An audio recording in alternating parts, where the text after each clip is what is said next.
Bismillahirrahmanirrahim. Assalamualaikum warahmatullahi wabarakatuh. Terima kasih kepada Cikgu Nasir selaku pengurusi atau pengendali program ini, dan juga kepada semua muslimin dan muslimat yang hadir pada pagi ini. Alhamdulillah, bersyukur kepada Allah Subhanahu Wa Taala kerana dengan izinnya dapat bersama untuk mengikuti program pengajian di Aipaksi. Jadi seperti yang dimaklumkan bahawa tajuk perbincangan pada pagi ini adalah berkenaan dengan menyembelih binatang dengan niat untuk selain Allah. Ini bab yang ke-10. Sebenarnya tajuk ini berkait dengan menyembelih binatang dengan niat kerana selain Allah ini, wallahu a'lam, setakat yang saya baca melalui kitab, sebenarnya tidak ada khilaf di kalangan ulama tentang haram. Dan haram itu termasuk haram dosa besar yang paling besar lah, iaitu syirik kepada Allah. Dan sebenarnya tajuk yang ke-10 ini, dia kalau kita lihat kepada sejarah masyarakat Arab Jahiliyah, ini merupakan satu acara yang sangat penting bagi mereka. Kerana menyembelih binatang dengan niat untuk berhala, dia merupakan satu bentuk taqarrub kepada Allah, kepada sembahan mereka tu yang paling besar lah. Yang mana di sebalik amalan ni, dia ada satu keyakinan bahawa dengan buat begini Allah akan suka, Allah akan redha, Allah akan perkenankan permintaan. Jadi sebenarnya antara tujuan dilakukan sembelihan dengan niat kepada berhala tu sebenarnya untuk memujuk berhala supaya mengurniakan nasib kepada mereka, memberikan kelebihan dalam apa saja perbuatan yang mereka buat, gitulah. Dan sebenarnya amalan ni berlaku juga dalam masyarakat kita. Kalau kita baca buku-buku yang ditulis oleh kita kata ahli-ahli akademik lah berkenaan dengan amalan-amalan syirik yang berlaku dalam masyarakat Melayu ni, sebenarnya ada disebut. Kita kata di Pantai Seri 7 tu, itu satu hal lah, itu acara besar lah. Ni acara individu kita kata. Nazar ataupun pergi jumpa bomo nak darah air putih dah. Kena sembelih. Itu pun termasuk ada juga. Walaupun dia kata dia niat kerana Allah, daging tu kita gula, kita ambil darah buai gitu saja. Kata bomo. Tak boleh kot. Sebab niat tu maksud buat tu. Niat ni dia tidak berlafaz. Dalam hati tu kata bismillah Allahu akbar, itu tidak wajib dalam sembahyang. Tak kata gitu pun tak apa sebenarnya, asal kerana Allah. Ni bukan kerana Allah. Ini termasuk dalam bab syirik. Walaupun setengah-setengah ulama kata kalau seorang itu jahil, dia kata tak syirik lagi, tetapi perbuatan ni semua ulama kata boleh membawa kepada syirik. Dan perbuatan ni umumnya dia berkait dengan pemujaan terhadap makhluk ghaib yang disangka sebagai boleh memberi kesan baik dan buruk dalam kehidupan manusia. Itu sebenarnya. Baik, cuba kita tengok di sini lah. Menyembelih binatang untuk selain Allah adalah perbuatan syirik. Kerana dalil-dalil dalam Al-Quran dan As-Sunnah jelas sekali terkandung perintah untuk menyembelih binatang untuk Allah Azza wa Jalla. Hanya untuk Allah sajalah. Itu jelas. Kalau melibatkan sembelihan ini, dia sensitif dalam agama. Itu dia kena kepada Allah saja.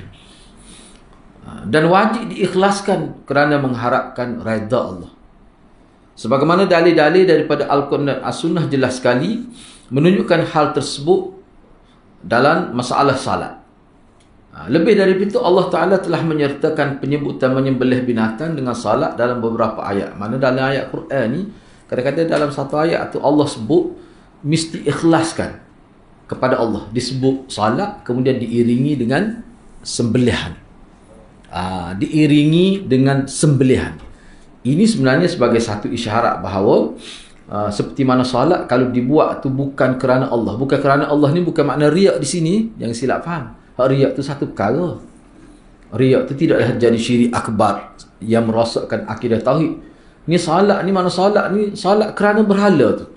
Kerana sembah berhala, bukan sembah Allah lah. Salat juga tapi bukan sembah Allah. Tu. Mana salat tu kerana mengagungkan yang lain. Hak riak tu lain, hak tu riak tu memang Hak tu jelas lah syirik asghar. Hak ni lain ni. Kemudian dalam kitab ni dia tidak memberikan perincian. Sebab solat ini setengah-setengah ulama dalam kitab-kitab yang lebih detail disebutkan solat ini dia boleh juga dengan erti pemujaan. Walaupun dalam istilah syarak solat ni dengan erti seperti yang kita faham lah, satu perbuatan khusus bermula dengan takbiratul ihram dan berakhir dengan salam dan dengan ada rukun-rukun dia tu lah. Itu salat dari sudut istilah syar'i. Tapi salat ini dari sudut lain dengan makna doa, dengan makna satu bentuk perbuatan yang bersifat sembahan dan pemujaan yang dilakukan dalam bentuk perbuatan yang zahir. Itu termasuk juga. Sebab tu kita sebut orang Hindu dia ada salat cara dia tak serupa tapi dia panggil salat juga. Dia panggil salat juga. Begitu. Jadi hak yang dikatakan syirik besar ni maknanya perbuatan itu dilakukan bukan kerana Allah. Gitu maksudnya. Kalau kita kata solat tu niat tu bukan kerana Allah, walaupun dia kata niat kerana Allah tapi dia buat tu kerana nak tunjuk pada mertua dia, nak tunjuk pada orang bahawa dia rajin. Mana riak lah nak tunjuk dia ni rajin. Hak tu riak tu itu asghar, bukan akbar. Baik, menyembelih binatang korban kerana Allah Subhanahu wa ta'ala itu termasuk ibadat yang paling mulia dan merupakan ketaatan yang besar. Bayangkanlah dia ada pada ibadat tu. Ibadat korban pada hari raya haji tu. Mana besar tu. Sebab itulah ulama kata janganlah kita niat misalnya ada kira kita menggunakan pekah pada sebut. Setengah tu dia niat akikah misalnya. Memang dari segi pekah boleh. Boleh pun kena ingat, boleh juga. Harus, disebut harus. Harus ni saya terjemah dalam bahasa Melayu, boleh juga. Bukan bermakna molek. Hak semoleknya, kita direct. Seperti mana Nabi, sahabat buat, hak tu dia niat korban untuk 10 Zulhijjah tu lah. Hak tu hak moleknya. Dan hak tu, dia boleh sekat 3 hari ya. Hak akikah ni bila-bila pun boleh. Jadi rugilah kita. Dengan anggapan bila kita buat akikah, dia boleh sekali dengan hak tu. Hak tu dia kena ada dalil tu. Sebab tu pendapat yang disebut dalam kitab fiqh tu ramai ulama tak setuju. Tapi kukuk mana pun itu termasuk dalam pandangan ulama dalam bidang fiqh. Dia orang kita ramai tu. Ramai tu. Jadi kalau tanya saya rasa lebih baik kita khususkan tu. Tak perlu kita kaitkan dengan akikah tu. Sekarang dia tunggu 10 Zulhijjah. Nak sembelih. Jadi ambil satu bahagian. Dahlah kita kata satu bahagian. Waktu pun tak pernah, tak ada satu hadis. Kerana akikah ni memang kambing ataupun biri-biri. Hak tu. Jadi jangan sebaik-baiknya lah. Kita jangan ubah lah tu, kekal ke tu. Walaupun saya tidak sebut bid'ah, ulama kita pun yang tidak setuju tu pun ada yang kata bid'ah pun. Sebab apa? Sebab dia jelas sangat tu hukum akikah tu. Sangat jelas. Jadi kalau kita ambil satu bahagian dari korban tu, itu dari sudut fiqh, iyalah dari sudut fiqh. Sebab tu saya tak kata bid'ah, tetapi kalau kita mengikut cara sahabat, misalnya Aisyah sendiri, dia tak benar anak saudara dia sembelih selain daripada kambing dan biri-biri. Walaupun nak sembelih seekor unta pun dia tak benar, dia kata tak boleh pahala. Kalau nak sembelih unta, sembelih kambing dulu, sesat dulu hak asal tu. Lepas tu sembelih hak lain. Mana lebih baik? Kalau hak ni khilaf, hak ni dak, semua terima. Lebih baik hak tu lah. Boleh. Macam ni tak sebab kalau kita bagi kambing seekor orang, orang tu di Selangor, kita suruh dia niat untuk korban untuk kita, boleh tak? Dia boleh mengikut fiqh, boleh dia panggil bak wakalah tu. Bak wakil niat boleh. Sebab bukan sekadar Selangor tu pergi ke Kemboja mana dah. Tu semua tu wakil belaka tu. Jadi kita nak pasang niat macam mana tu hari yang Ndak kita sebut dia gini. Dia gini, kita sebut dia mana hari ni saya untuk daging, untuk kambing akikah lah. Awak tolonglah untuk saya. kita korban. Korban sama, korban boleh kok. Niat korban. Kalau dia niat untuk kita. Dia niat untuk kita. Dia niat untuk kita sebenarnya kalau dalam kitab fiqh, kalau dia tidak niat apa sebab dia sebagai wakil. Wakil ni maknanya bila dia keluarkan sejumlah duit kita lah, semua dia tu wakil untuk korban di sana. Waktu dalam kitab fiqh bahkan ada pun dalam hadis jenis gitu tu. Ada. Melalui kias lah, melalui kias misalnya ada sahabat Nabi tu dia nak bui derma, tapi dia tak tahu siapa dia wakil. Boleh hak ni jadi ulama kias lah. Dia hak tu semua tu terima, tu tak ada masalah tu. Boleh. Cuma isu yang menjadi isunya korban ni mana lebih baik tempat kita dengan tempat orang. Tu bab lain pula. Tapi bab wakalah, tu memang ulama terima. Boleh lah, sebab tu dia tak terima isu sebenarnya. Cuma jadi isunya korban tu lain, kita duduk lain. Wakil tu tak terima masalah. Mana lebih afdal? Hak ni khilaf pula di situ. Kalau mengikut Yusuf Qaradawi yang saya pernah baca dari itu, dia kata kita kena tengok keperluan lah. Misalnya kita kata tepat gede kita kata. Kawasan konflik kita yang berlaku, peperangan, orang Islam di Kemboja, di mana-mana ya, nak makan daging, susah daging, roti pun tak boleh. Jadi sekali-sekala dia boleh rasa daging korban ni mak besar tu, untuk dia sebagai bantuan lah. Tu molek pula dari sudut tu, sebab tempat kita ni nak. Tempat kita ni, saya ingat ada satu musim korban tu dah. Duk main Allah kok nel lah daging. Ramanya orang korban, kita Allah dia Allah kita. Kata korban apa begini? Kau penuh peti ada. Nah, jadi tak tercapai. Sedangkan kalau ulama dia kata ambil sekadar untuk kita makan sudahlah. Patut lain kita bagi ya. Walaupun boleh simpan, tak ada masalah. Tapi kukuk mana pun bagi Yusuf Qaradawi dan ulama-ulama setakat saya baca lah. Hak moleknya kita bui ni maknanya kita nak bui semua tak apa, tapi setengah orang kata sunnah biar kita ada makan juga daripada hasil kita korban tu. Jadi kalau kita nak bui keluar, memang ulama kata boleh. Kalau keadaan tu memerlukan begitu, dan memang perlu pun sekarang ni begitu. Sebab kalau cumanya setengah ulama hak asalnya korban ni dia nak syiar itu. Molek kita sembelih sendiri lah. Tapi nak melih mana dah, tengok darah pun. Itu dah, tak apalah tu. Mana kita nak hadir tempat korban, dia ada kelebihan lain pula. Tapi semua tu kita akan dapat. Walaupun kita korban jauh pun. Sebab tu molek, kalau kita korban jauh, kita tak tengok daging korban, tak tengok binatang tu mengalirkan darah ni, kita tengok ada kapal kita pun boleh. Nak buat macam mana? Dah kita nak pergi sana tak boleh. Tu pemuja ada orang bawa. Dia sebenarnya orang-orang tempat dihantar daging korban ataupun dikorbankan dengan duit kita, suka dia miskin. Nak beli lembu bukan tak boleh. Dari sudut tu Yusuf Qaradawi kata banyak perkara, dia bukan sekadar korban saja, dia menampakkan kita kata simpati kita kepada masyarakat Islam yang tidak bernasib baik tu. Molek tu boleh. Boleh lah maksudnya, tidak jadi masalah. Itu termasuk dalam bab wakalah. Dalam bab wakalah. Cumanya ada sengsuh yang kata tak ada, itu memang ada pun ulama berpendapat gitu. Jadi bila pendapat ulama ni, kita boleh tengoklah mana kita rasa paling sesuai dengan zaman tu. Begitulah. Kalau kita pegang kan, jadi tak ada ruang rasa lah. Tak ada ruang. Umat Islam setengah tempat tu nak makan daging pun tak ada ruang. Kalau di Saudi tu saya baca, hebat cara dia berfikir, maju korban dia ni sehingga dia sediakan freezer. Maknanya daging korban tu dikumpul. Dah ramai, kadang 10 ekor. Biasa je di Arab Saudi ni korban kadang-kadang 100 ekor seorang tu korban. Dia buat macam mana? Dia urus daging korban.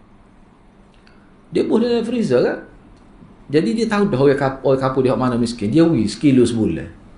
Jadi maknanya daging korban dia boleh makan setiap bulan. Enggak orang miskin ni berapa lah ni kita kata sekilo daging. Tak beli mana dah. Orang miskin dah hikay pun berapa. Dengan dia buat gitu, maknanya dia boleh mencapai maksud itu. Dan mengikut Maulana dulu, masa saya belajar dia kata dia sangat setuju cara itu. Dan pada waktu tu, saya tak ingat tahun 92 sampai 3 Maulana sebut, di Kedah ada dah buat masjid yang urus.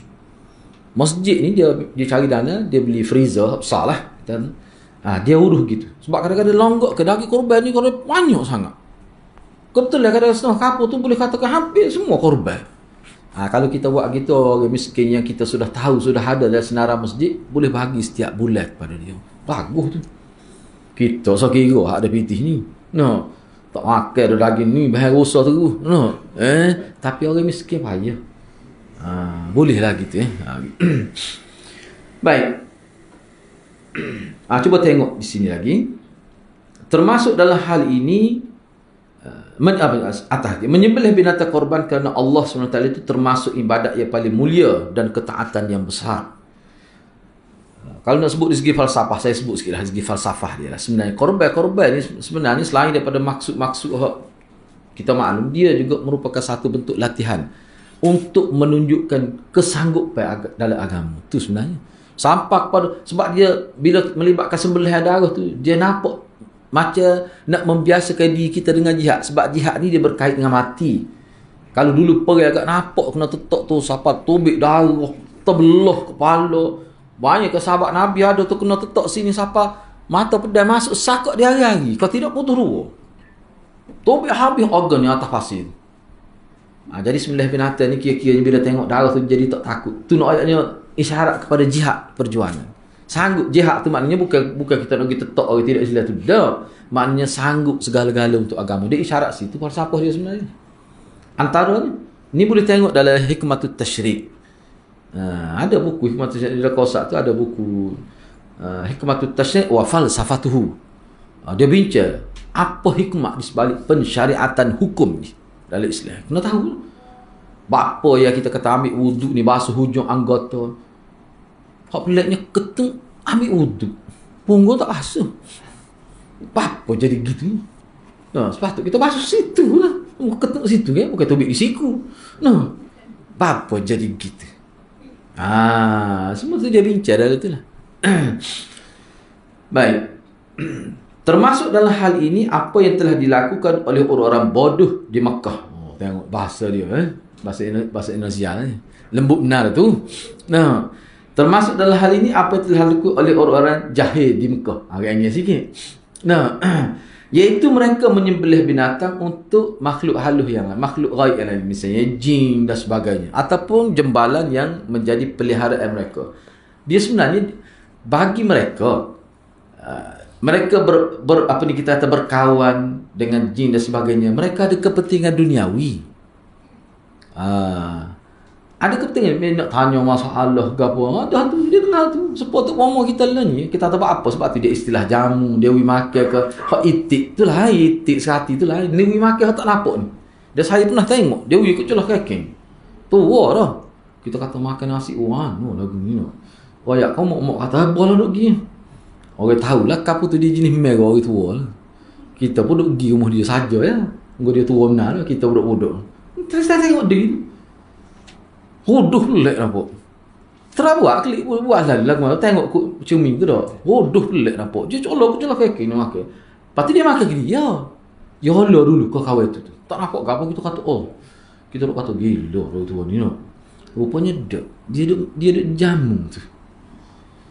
Padahal kita tahu makhluk halus tak makan nasi bagi kita. Bapa buat juga tu. Itu satu bentuk pembodohan yang dilakukan oleh makhluk halus. Maknanya hakikat tu orang tu sudah jadi hamba tu kepada makhluk halus. Dia tak makan nasi bogo tu. Jadi kalau setahu tu boleh buat, sebenarnya hakikatnya ikut jin tu suruh lah tu. Buat belaka tu tak tahu dah syirik tak kira dah tu ke siapa tahap tu. Sebab tu perkara tu dia kena tutup tu. Sebab tu ulama kita tak benar. Walaupun perkara tu ada setengah ulama kata boleh untuk orang-orang yang kuat supaya Imam Ghazali sayang dengan jin, tapi jin ngaji dengan dia. Bukan dia ikut jin. Jin tak boleh nak kawal je. Tapi kalau kita nak buka seluah-luah benda ni kepada orang kampung biasa dah, rosak. Jangan terbaik main. Tak boleh. Itu atas dasar sadduz zara'i. Itu tidak dibenarkan. Baik. Seterusnya. Tu tak habis lagi tu. Dahulu jika membeli atau membangun rumah dan menggali telaga ke, menggali kita kata parit ke untuk saluran kepada tanaman tu, mereka akan sembelih binatang supaya jin hak duk jaga kawasan tu tak ganggu mereka. Supaya kita ni lah dulu kan semangat puja pantai supaya nelayan tu dapat untung dalam proses mereka mencari rezeki di tengah laut itu, supaya tidak diganggu oleh dewa-dewa laut tu. Ini dia panggil paganism. Dalam istilah dia panggil agama paganism, yang percaya kepada kewujudan dewa di kawasan-kawasan ataupun zon-zon tertentu. Hak ni terkenal di Mesir lah. Di Mesir ni hak ni terkenal ya. Saya rasa buku di sini pun ada berkait dengan hak tu. Boleh beli, boleh baca lah. Maknanya sejarah hidup masyarakat Melayu kita dulu memang sampai ke tahap tu syiriknya. Cuma tak semua berhala seperti mana zaman jahiliah. Tetapi sebahagian perbuatan syirik yang dilakukan oleh masyarakat jahiliah ada dibuat di tempat kita. Tapi alhamdulillah sekarang ni kurang. Tapi ada lagi. Tapi kalau setengah-setengah negara jiran, negara umat Islam juga lah, masih berlaku dengan berleluasa lagi. Sahabat saya pergi, rasa 4 tahun atau 5 tahun saya tak jumpa dia, kelip putih dia. Padahal tak putih mana benda dia ni. Rupanya dia pergi duduk soluk dalam gua sana. Buat kelip. Dia buat kelip tu, dia sebut saya ni. Jadi tu bomoh lah ni. Tapi saya tak iktiraf dia tu. Sebab kita tak yakin. Sebab nampak pelik. Dia beli. Orang panggil dia tu. Macam toyo. Dekat 3 ekor juga dia beli. Dia buat klik rumah. Ni dia guna untuk khidmat kepada dia. Tak ada cara Islam lagu tu. Sebab tu sistem rawatan Islam ni sebenarnya rawatan tidak bercanggah dengan syariat. Tak kira lah doktor, USM. Kau tu rawatan Islam belaka tu. Orang kita ni silap faham kadang-kadang. Dia kata rawatan Islam ni mana orang duduk jampi tu. Hak tu saja. Tak. Tidak begitu. Islam belaka tu. Asalkan betul tidak bercanggah dengan syariat. Islam lah. Enggak doktor Islam ni kadang-kadang. Mai sunat dulu nak buat pembedahan tu. Kau mai minta dengan Tuhan. Takut kena puasa 2 bulan tu lah. Kena hak tu logam. Kena 10 orang setahun. Mati yang begitu doktor. Ustaz-ustaz gini kena vaksin awal sepatutnya. Tak boleh elok begitu. Tapi duk elok begitu, duk meraya kursi ni kena tambak tak boleh lepas gok jenis gini ni. Tapi bahaya lah. Bahaya kita ni. Tak boleh nak beza mana hak utama, hak tidak utama. Begitulah. Tu cuba tengok dalil yang pertama.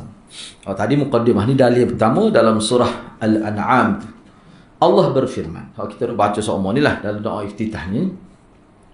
Qul, katakanlah oleh engkau wahai Muhammad. Dia kena ingat aku ni kalau kita belajar usul tafsir, makna ini satu perintah khusus Allah kepada Nabi supaya Nabi sampaikan. Dan bila guna qul, ini perintah yang sangat penting lah. Mana selepas qul tu kira-kira penting tu. Hak selepas qul tu dia panggil maqulul qaul. Dia panggil maqulul qaul. Misal qul huwallahu ahad. Allahu ahad, huwallahu ahad, dia panggil maqulul qaul. Jadi bila maqulul qaul kepada qul, ya Allah perintah direct pada Nabi, khitab lin Nabi, khitab lil ummah. Jadi kita pun kena ambil jugalah peranan ni sebab bila Allah tuju pada Nabi, mengikut kaedahnya Allah tuju pada kita. Jadi apa yang disebut selepas qul itu sangat penting. Sehingga ulama kata maqulul qaul tu kena diberikan perhatian. Apa dia maqulul qaul? Inna salati wa nusuki wa mahyaya wa mamati lillahi rabbil alamin. Maknanya ini satu takrir, satu iqrar, satu janji kita dengan Allah. Sesungguhnya salatku, wa nusuki, sama ada kita terjemah ibadat sembelih kita ataupun ibadat haji, boleh kedua-duanya terjemah itu, nusuki itu. Wa mahyaya, hidupku, wa mamati, dan matiku, semuanya kita nak abdikan kepada Allah SWT. Untuk Allah dalam semua perkara.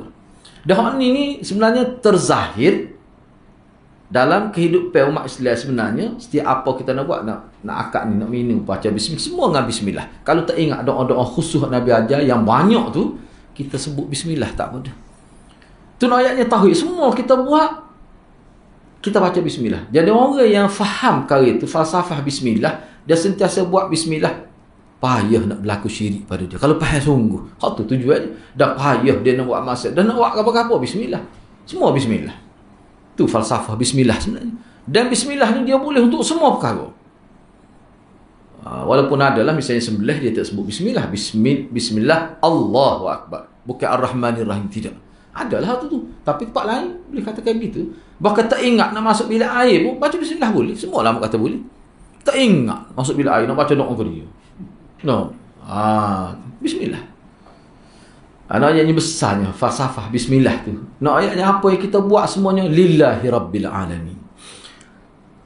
La syarikalah.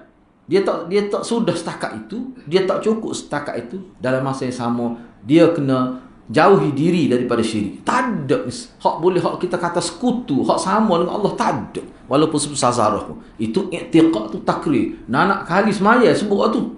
Enggak semaya fardu saja 5 kali. Mai sunat lagi. Banyak wa bidzalika, dan demikian gitulah kalau saya terjemah Kelantan, hak gitulah umirtu, hak aku diperintahkan. Hak Allah perintahnya gitulah. Wa ana awwalul muslimin, dan aku ni orang yang mula-mula, orang yang pertama-tama berserah diri kepada Allah.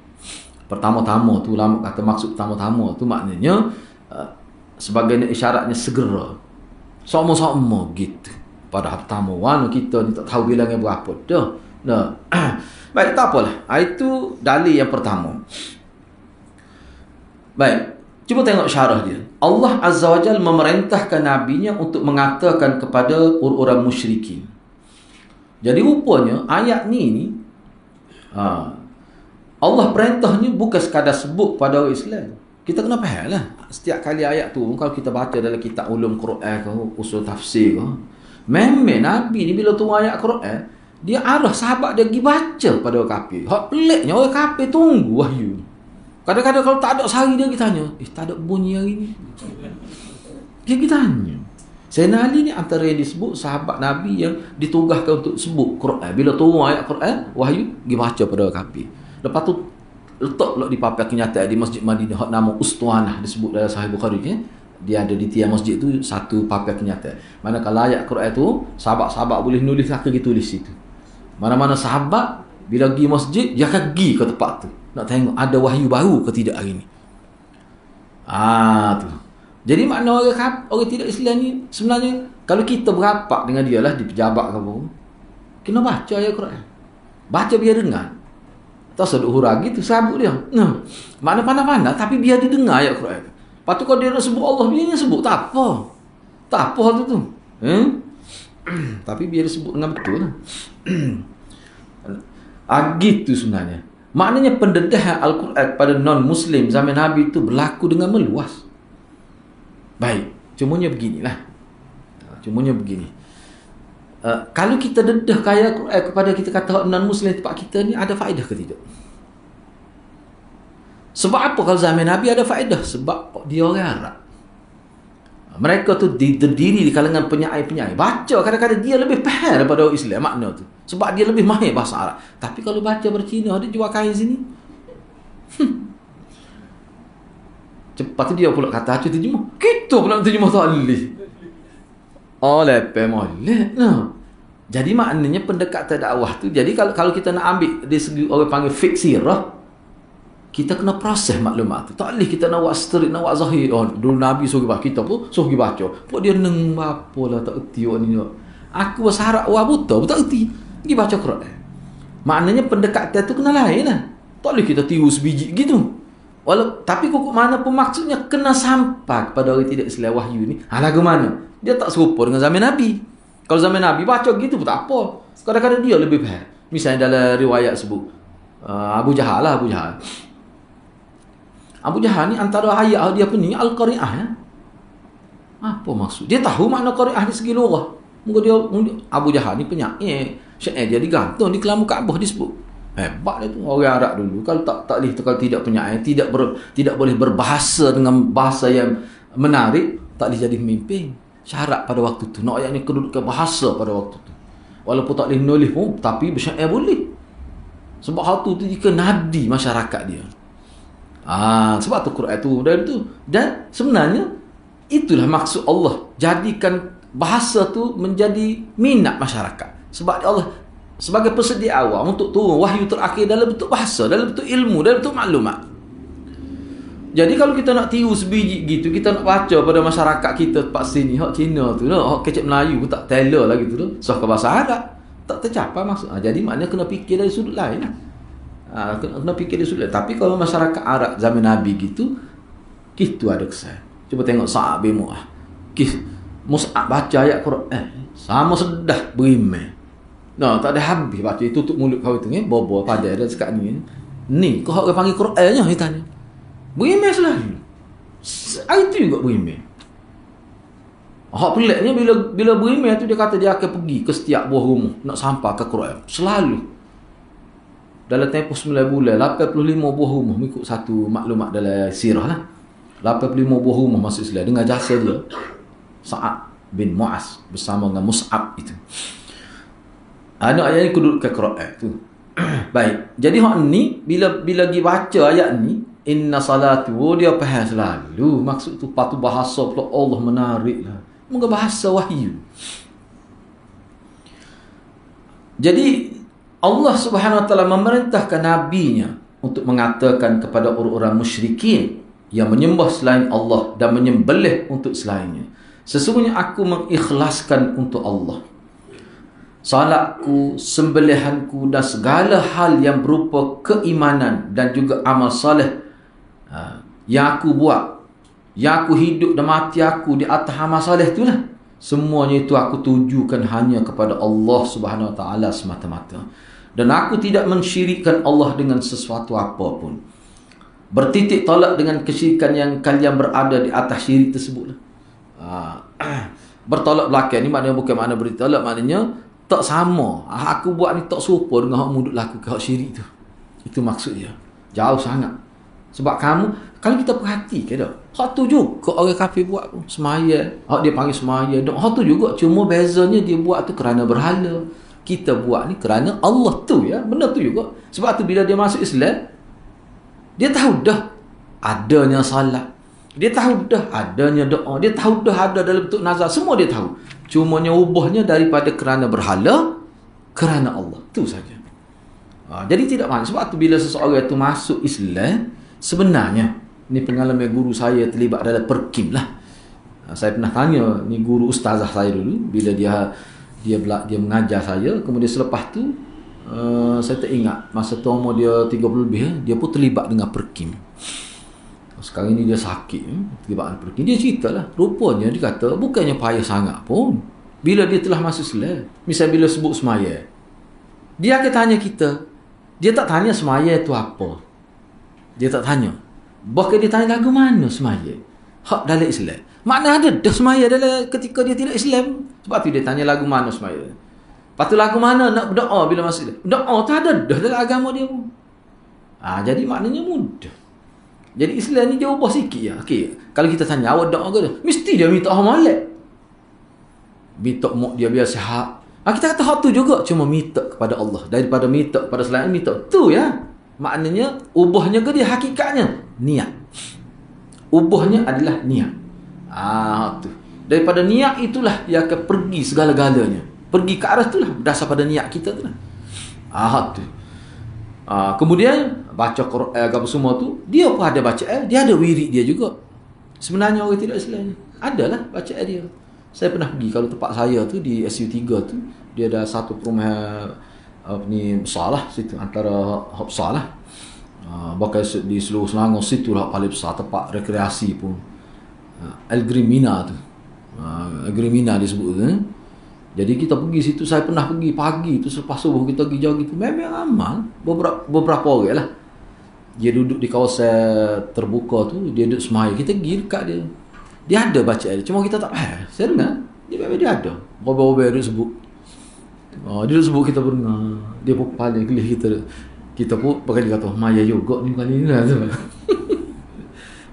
Pagi-pagi. Jadi dia pergi makan nasi situ. Dia jamu juga. Sekadar untuk dia lah. Mana dia ada konsep semaya tu. Ketika matahari naik. Dia duduk tempat tinggi. Tempat rambak dia adalah kawasan kelapa sawit. Matahari naik tu, dia semaya tu, kata lagu ni. Jadi maknanya bila dia masuk Islam, dia kekal ke solat tu cuma daripada sembah matahari kepada sembah Allah SWT. Itu sahaja. Jadi penghargaan terhadap matahari dia tidak hilang. Penghargaan kepada lembu dia tidak hilang. Sebab tu kita tidak dibenarkan menzalimi binatang. Lepas tu dia kata sembelih tu, kalau tak sembelih jadi lagu mana agak binatang. Tu ya banyak sangat binatang tu. Mengamai tak sembelih. Guru saya kata, malah kata lembu ni minyak masuk bahan sekep. Tak boleh nak kata apa muka Tuhan. Senyap gitu. Kalau orang lain kata dah tu dah tu, tapi muka Tuhan lagi makan seku. Tak ni, tak. Tapi tak apa, biar gitu. Kalau umat Islam sembelih lembu perang. Sehingga ada berlaku kan, ada daging lembu import, orang Islam ambil secara susu lah, tak oleh rumah. Bila dia tahu, dia pergi bunuh orang Islam tu. Muka Tuhan dia. Baik, kalau masuk Islam, tetap diberi hormat daripada binatang tak boleh. Bahkan sembelih tu pun kena jaga. Cuma kita makan dia. Memang dia gitu lembu tu untuk tu dia dibuat. Memang untuk tu. Patut untuk ke dia. Kau tidak buat gitu. Cuba fikir. Susu dia ambil pula atau belik. Kayak apa ni, sapi tu lah. Dia ambil susu tu. Hak tu lah sebenarnya dia kata manfaat. Tu sebab dia gini sebenarnya. Kita kata kalau di Thailand tu gajah, kita kata apa dia anggap. Sebab gajah ni banyak memberi manfaat pada dia. Dulu kan nak atau ambil balok apa pengangkut tak penting, benar-benar berat gajah banyak manfaat. Akhir sekali biasanya manusia ni dia akan respect, dia akan puja sesuatu yang banyak beri manfaat kepada dia lah. Memang gitu pun. Hak sembah matahari, dia fikir, dia faham matahari ni banyak. Tak ada matahari, pokok tak hidup. Akhirnya sembah. Jadi makna asal sembah itu kerana banyak memberi manfaat pada dia. Baik, antara matahari dengan Tuhan mana banyak memberi manfaat? Matahari pun Tuhan buat. Tu. Ada kata dia tak percaya tu. Di situlah sebenarnya timbul, dia panggil ud'u ila sabili rabbika bil hikmah wal mau'izah. Di situlah berlaku perbincangan di kalangan ulama. Nak sabit tu, dia akan pergi situ juga hukuman. Nak menyabitkan ketuhanan, dia pergi situ hukuman perkara bincang. Tapi apa yang saya nak sebut di sini, punca manusia memuja sesuatu kerana menganggap sesuatu tu banyak memberi kebaikan kepada mereka. Sebab itulah, ni sebut rahsia. Kenapa ulama bila sebut tentang tabarruk, berkat, dia mesti masuk dulu akidah Tuhanlah yang beri kebaikan segala-gala kepada kita. Bahkan kalau bukan Tuhan yang memberi kebaikan kepada kita, akan terputus kebaikan itu. Ni oksigen ni, kita kata kalau tidak Tuhan beri, putus oksigen. Semua kebaikan akan ada ketikanya putus. Lepas tu kita kata tu dewa tak akan putus. Dewa ni awak tahu mana dewa, mana sandar dia? Dewa. Bukti dewa tu ada. Awak tak pernah tengok pun. Hak dalam TV tu cerita. Hak hidup-hidup gini ni. Sebab tu dalam kita kata dewa ni sepuluh burung Garuda. Cuba ayat, sebut siapa dia boleh sebut saya. Duduk dalam zoo mana burung Garuda? Nak kita tengok? Kena cari dalam YouTube. Orang ada. Bagai tak ada. Tapi semua orang tahu ada. Ada fi khayaliyah. Dalam khayalan manusia. Tak ada bukti. Quran Allah ni ada bukti. Bukti paling besar Quran ni lah. Tak ada siapa dia boleh buat. Ni Allah. Dan dia menyabitkan perkara-perkara yang bersifat kejadian secara kainat ni. Tapi awak panggil dewa tu bukti mari mana? Ada kitab suci kau sabit dewa. Banyak perkara tu kalau nak bijak tu. Dalam buku-buku falsafah Islam tu. Jadi hak ni hak kita ada bincang dia berkait dengan hak tu lah. Bapa yang pergi sembelih binatang untuk berhala, sebab berhala tu orang soleh, dia banyak beri kebaikan pada kita. Dan bila dia orang soleh, dia ni akan bawa kebaikan kepada kita. Andai kata dia tak boleh beri pun, dia boleh menjadi orang tengah untuk dapat kebaikan. Tu ya sebenarnya. Sebab tu Tuhan kata ud'uni, minta direct dengan aku, astajib lakum. Aku beri. Tak payah duduk berwasilah dengan siapa-siapa, minta direct. Jadi gitu sebenarnya. Jadi kita kena faham tu. Sebab tu keyakinan bahawa Allah yang memberi segala-gala kepada kita, dia terbukti keyakinan itu dan mesti dibuktikan dengan perbuatan zahir kita. Sebab tu orang Islam yakin semua tak akan minta dengan manusia walaupun dia lapar pun. Dia tak akan minta dengan manusia. Dia yakin dengan Allah SWT. Dan orang yang yakin gitu, Tuhan tak akan biar mati kelaparan gitu. Orang tak, kita yakin. Faedah dia, kesimpulan kita kata daripada dalil pertama. Yang pertama, menyembelih binatang untuk selain Allah merupakan syirik besar kerana Allah Ta'ala telah menggandingkan ibadat ini dengan salat. Mana Allah letak sekali dalam satu ayat salat dengan sembelih binatang. Inna salati wa nusuki. Jadi nusuki sini kita ambil satu terjemah lah dengan erti ibadat korban. Ibadat korban. Dia boleh juga terima ibadat haji. Haji ni makna ada korban kan? Orang seraya haji tu korban lah.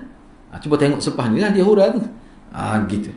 Jadi digandingkan dengan ibadat ini. Sebagaimana orang yang salat untuk selain Allah dikatakan telah berbuat syirik. Kalau kita ambil syirik itu pun syirik kecil.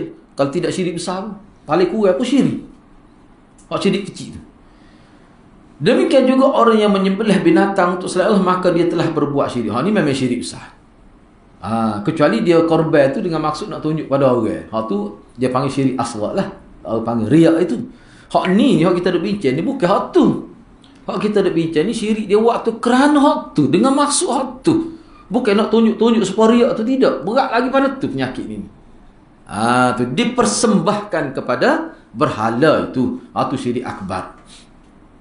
Kita kata sia-sia tu buat tu. Lepas tu dia letak daging korban. Lepas tu siapa dia? Jom makan. Bobok dia lah makannya.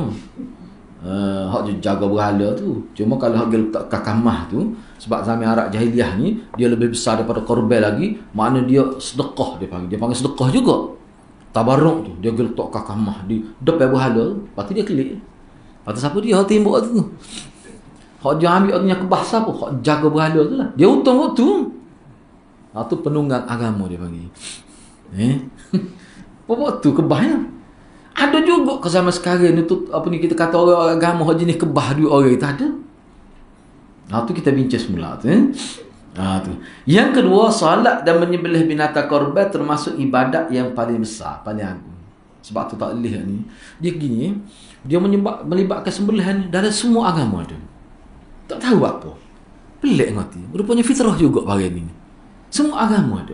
Agama salah ke hak betul ke semua ada. Bahkan kalau ajaran hak tidak atas nama agama, semata-mata ajaran salah. Sebab kalau kata agama ni dia kena ada ciri-ciri dia. Semata-mata ajaran salah pun ada juga konsep sembelihan. Ada juga sebenarnya. Misalnya lah, dia ada satu ajaran salah dulu saya terlibat tu kita sebenarnya pergi nak tahu ya, tapi masuk pak dalam no. Memang dia ada. Kapal-kapal dia sembelih ayam apa dah. Bak lembu ni berat dah. Tak sembelih ayam tak apa dah. Dia ada maksud tu. Kadang-kadang gini sembelih saja. Dia ada maksud tu. Jadi kalau kita faham begitu, maknanya kita akan lebih mudah nampak lagi betapa hubung kait di antara sembelihan dengan perasaan manusia terhadap pemujaan, terhadap sesuatu. Kita sebenarnya kerana kita puja Allah, kita puji, kita sembah. Sampai mereka sembah bukan sekadar puja. Tu kita sanggup sembelih untuk Allah. Mana kesanggupan tu? Dan hak tu dia ada nilai dari segi psikologi yang sangat mendalam. Bila sanggup korban tu gitu hak sebenar, hak kehendak sebenarnya. Dia sebenarnya nak menanam sifat kesanggupan tu. Kalau Syiah dia 10 mahar tu, kalau dalam kitab 10 mahar tu kan dia pukul tubuh tu nak ayat korban kepada agama lah. Tapi agama tu dia sanggup sembelih umat Islam, sanggup bunuh umat Islam, sanggup nak mempertakosi. Sebenarnya hak tu setiap tahun tu merupakan satu bentuk kita kata provokasi lah. Dan satu bentuk untuk menyatakan kesanggupan penganut dia untuk lawan ahli sunnah. Jadi kita ada sebut gitu. Kita kata bodoh, kita duduk pukul tu. Nak tahu tu sanggupnya. Mana kalau walaupun tidak apa yang demo pun kami sanggup dah buat gini. Bahaya. Ni satu proses perayaan untuk menimbulkan kebencian. Kita tidak untuk menimbulkan persahabatan, musahabah, saya, simpati pada hak tu kita sebenarnya dia tak nak menimbulkan kebencian. Sebab tu dia kalau ada ruang dia akan bunuh umat Islam.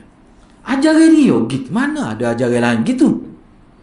10 mahar tu sebenarnya bukan kata dia pukul saja. Orang kita setengah orang kita sebut itu hidup dalam nostalgia dia kata. Hidup dalam nostalgia. Betul lah hak tu betul juga, tapi hak lebih daripada tu nak ayat kesanggupan dia dengan ahli sunnah. Jangan main dengan dia. Tengok kita sanggup sampai gini. Dia ada ambulans tu, tepi segi ambulans. Hak mana rebah biasa dia ambil lalu masuk darah. Ada satu kes pula tu. Ni adalah video ni. Saya simpan video tu. Tapi dalam YouTube ni tak jumpa. Kali dia delete ke lagu mana tu. Dia bukan sekadar guna pisau je. Guna pedal. Terbelah. Nampak tu lah. Bom. Ping. Rebah. Doktor mari ambil lalu. Jahit. Dia tunjuk masa jahit atas ambulans lalu. Kita kata Allah. Bodoh kita kata. Tapi kesan dia kepada penganut-penganut dia duduk tengok seluruh dunia tu. Dia naik semangat. Timbul perasaan benci luar biasa kepada Ahlus Sunnah wal Jamaah yang pada pandangan mereka adalah pembunuh-pembunuh Sayyidina Husain. Tu dia. Tu cara agama tu. Dia buat atas nama spiritual gitu tu tak. Sebenarnya kesan dia sangat mendalam. Benci lebih pelik pada orang Islam, benci kepada kafir harbi. Dia jadi gitu. Sebab tu jangan main-main. Kita nampak baik ni, moga dia tak kuat. Cuba tengok di Syria ni 20 tak sampai 20% 18. Tapi bila dia pegang politik, cuba tengok apa jadi. Umat Islam pun nak kesian kita baca. Budak-budak Islam mula-mula dia berlaku peperangan tu. Hak mana Sayyidina Umar dicabut kuku. Anak-anak hak nama sahabat dicabut kuku. Waktu tak berani nak budak-budak tak berani nak ngaku nama Sayyidina Bakar. Dah cabut kuku ni. Setahu tu lah zalim. Baik. Ni yang saya sebut nak ayatnya bab sembelih ni, pengorban ni. Dia merujuk pada pengorban ni. Tiba-tiba kita duk sembelih nak tahu, tapi tak ada langsung pengendalian. Mana tak faham. Mana tak faham kehendak sebenar di sebalik korban. Sebab itulah dalam Islam ni kalau dalam fiqh Syafi'i pun sebut kalau kita nak korban ni tidak dianggap baik dalam sebuah rumah tu lebih daripada satu. Dia satu orang yang molek korban. Sebab dia nak syiar. Sebab ni main bini korban. Tok laki ke anak korban lagi dah. Jadi molek-moleknya korban tu seorang sudah lah. Hari tahun ni, tahun ni pula. Lepas tu kalau masing-masing ada duit itu korban untuk lain pula. bagi pada anak-anak yatim. Hak tu sebenarnya. Sehingga ada seorang itu dia sebut pada saya, bini dia buat himna korban. Oh, akhir sekali dia kata gini lah, tahun ni awak korban tak usah sembelih lembu, sembelih kitab, beli kitab saya. Bini dia kata, "Patut boleh kau?" "Apa tak boleh?" Dia kata. Engkau beli kitab tak tebik darah tu dia tak faham kan ni. Kata hak ni pula. Hak ni penting lagi ni untuk jihad lah aku. Korban sama dah kan. Cuba aja dia 2-3 tahun tu beli kitab untuk lelaki dia. Banyak beli kitab tu. Yang pandai tu lelaki ni pandai bab-bab tu. Gitu sebenarnya. Cuba kau tanya kat ustaz-ustaz hak kita kata hak kita yakin dengan ilmu dia tu, gapo dia nak, gapo dia tak cukup. Nak lain internet kau? No. Dia main internet banyak manfaat internet ni. Saya kadang-kadang kita hadis ni kadang-kadang kita malah pergi kerak pakai tarik situ ya. Ma makna al-hadis. Kita pun masuk dalam web. Dia bahas ni rujuk ke hak. Jadi hak tu sebenarnya berharga lebih dari kitab. Dia ialah hadis ni rujukannya sini syarah. Kita terkepuk dia pergi ke kitab tu lalu. Berkebuk dah kitab dia tak tengok lah ni nak. Pakai tengok digital. Sebab apa? Rujukan dia. Dia sebut. Sebab tu kena ingat juga cara guna Google ke apa ni silap-silap hari bulan dong inya kita. Saya pernah kena dah sekali. Kita tak perasan. Kita tahu memang saya biasa dengan website Syiah ni. Hari tu mana hari tu terkena. Mujur tak ada masuk dalam nota. Masuk dah sekerak dah. Dia mula. Dia cara harga dia tu. Molek lah punya kita pun kena lah. Dan sebab dalam kitab Syiah pun ada juga. Hak molek dia sebut bukan kata tak molek semua. Kata molek semua. Nak nipu tak anam. Nah tu. Patah akhir sekali dia soleh. Kama qalahu Tabarsi. Mana tu nama kau ni? Tak ada di sana tafsir Tabarsi. Tengok memang kitab dia. Kita pun lah. Sebab molek isi dia tu. Bak khatamun nubuwah ya. Siapa lah tak boleh ambil ni. Biarlah pun. Molek pun. Tu. Kena tahu juga tu.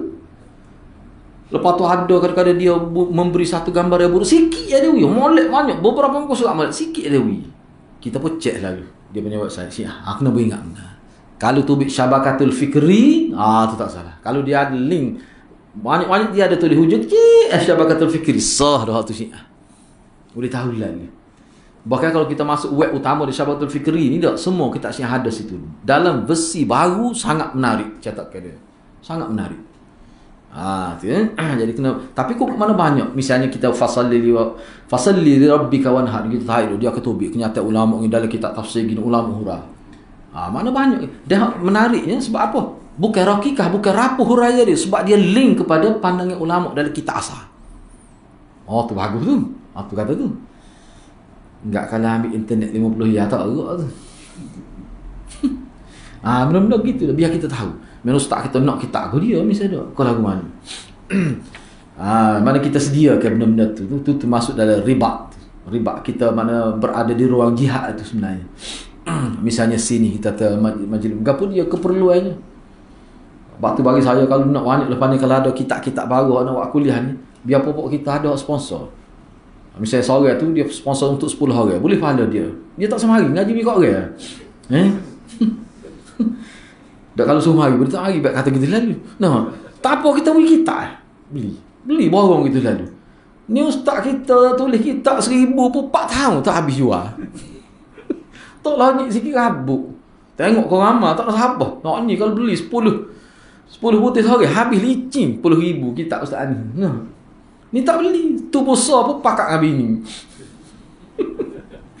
Tapi nasib dia beli 10 sehari tu tak tahu. Cuba buat. Seorang beli 10 lepas tu bagi ke jiran-jiran. Cari hok jenis baca lah. Beri. Boleh pahala tak pasal-pasal. Kita. Minggu ni makan nasi kedai. Kita nak beli kitab. Beli 10. Kita ni beli 10 butir. Kita 9 tu kita edah saya kita. Habis bos 1000 cetak tu kan. Tapi tak ada. Tak segitu. Pelik mati. Padahal dia boleh pergi letak tu. Supaya sahabat anak ada sana. Dia antara beli banyak beli. Beratus dia beli kitab. Lepas tu dia pergi mana-mana tengok masjid di Singgah Mai. Dia letak kitab dia. Percuma tak boleh buat gitu. Ni ustaz bilang macam kitab Maulana Asri tu dak. Temu tak habis. Pada harga berapa ya? Popok kita tulis kitab ni tarik sendiri. Sebab kalau upah orang tarik RM500. Berapa? Sebab nak jual murah. Lepas tu tak penting ni kita kulit macam-macam. Sebab kulit tu kadang mahal pada isi. Sebab kita nak jual murah. Tu mikir popok kita tulis kitab. Bukan kita nak kata kat orang, nak ayatnya. Tapi tak usah beli lagi. Lepas tu kalau orang ngepek, yang marah. Sebab saya tengok kitab tu, duk gitu tu berapa tahun tu. Cuba kat beli, dah pun habis duit 100, 200, bajet sebulan ke 2 bulan ke untuk 100 riyal. Lepas tu pergi mana-mana kat tengok masjid jumpa belah-belah main, saya ingat tak sebutir. Habis gitu kita. Bos 1000 minggu ya habis. Jadi untuk ustaz kita nak berkarya pun, dia kadang-kadang nak jual tu, lah ni orang kata, nulis tidak sepayah nak jual kitab. Bahkan pencetak tak berani dah nak cetak kitab-kitab ilmiah dalam bidang agama. Orang kurang minat. Dia nak kitab bak atramen, bak ada lagi, bak jenis beni kepada konspirasi. Baru-baru tu orang nak. Baru tu sekali baca tak berguna pun. Kadang-kadang tu. Apa jadi gitu. Jadi sebab tu dia. Dan kita kena ingat industri apa kita kata ilmiah ni, bahagian ilmiah ni menurun di Malaysia sekarang. Tak, ialah salah satu kerana internet tu. Enggak buku-buku begini pula kita tidak support. Sepatut kalau selama ni berapa orang? Beli 10 butir orang. Enggak masjid di Kelantan, masjid di bawah Maik pun dekat dengan 560. Tak kira surah lagi tu. Sepatut kalau ustaz-ustaz kita tulis pada pokok kita je letak di masjid. Begitu ya kita boleh pahala. Kalau kita baca pula lagi besar lah pahala. Tak terlitah kita nak buat benda lagu. Sedangkan saya tengok dalam internet, kalau di barat tu dia tunggu ni di tempat tol. Tempat orang masuk Allah. Bagi percuma kita. Kalau di Saudi, dia orang kaya ramai, dia beli karya ulama. Kita kata apa yang jadi siapa, apa yang ada PDF tu apa? Kenapa jadi ada kitab PDF?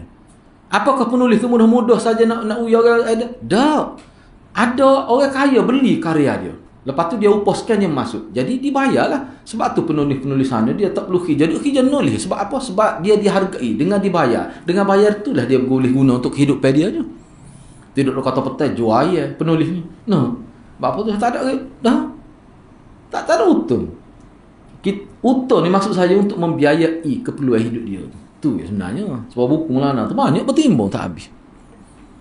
Beli barang murah mana berapa kita berkenaan Wahabi tu. Wahabi tu banyak tak habis tu. Berapa ya? Belah-belah ya ya. 18 riyal nak beli baju beli sebelah tu. Pelik sungguh kita ni beli kat 10 butir sawit lagi letak mana-mana tu. Kau orang suka Wahabi kan lah ni. Saya tengok memang Wahabi ni paling diminati. Mana-mana pun orang sebut. Ni buat Wahabi ni, orang suka Wahabi ni. Sebab dia Wahabi ni, kalau ni takrif sesuai di Malaysia saja takrif yang saya sebut ni. Wahabi ni makna simbol nama pada orang yang minat pada sunnah. Dia panggil Wahabi lah. Tu takrif tu sesuai di Malaysia saja.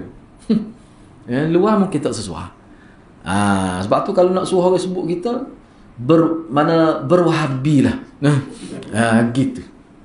Jadi bagi saya buku tu perlu masuk dalam masyarakat. Dia letaklah di sekolah mana-mana pun. Kalau sekolah tu benar lah. Dia maktabah mana-mana pun beri kepada sahabat kita. Tak boleh kau buat kalau hari ni kau bagi hadiah kita. Tak boleh. Apa tak boleh buat gitu. Duit coklat. Tu kecil mani tu. Ni ambil orang ni. Minggu depan saya nak dia tinggal kosong. Tak boleh buat aku benda tu. Orang nikah nak lagi. Awak bagi tu buku. Biar minat membaca tu. Tak ada orang pengen aku lah ni. Rupanya dia orang hadiah ke dia pengen tu. Ada lagi sikit. Dia terlupa nak buat. Tak tulis. Orang hadiah ke dia banyak dah. Tak guna. Orang lain pun duduk pasing gitu. Terlupa nak buat tu. Biarlah kita kata tak apalah. Muka dia sekurang-kurang maknanya tidak duduk saja bagai tu. Buku pula tadi ni. Lepas ni. Tak apalah cikgu saya boleh sedia balut.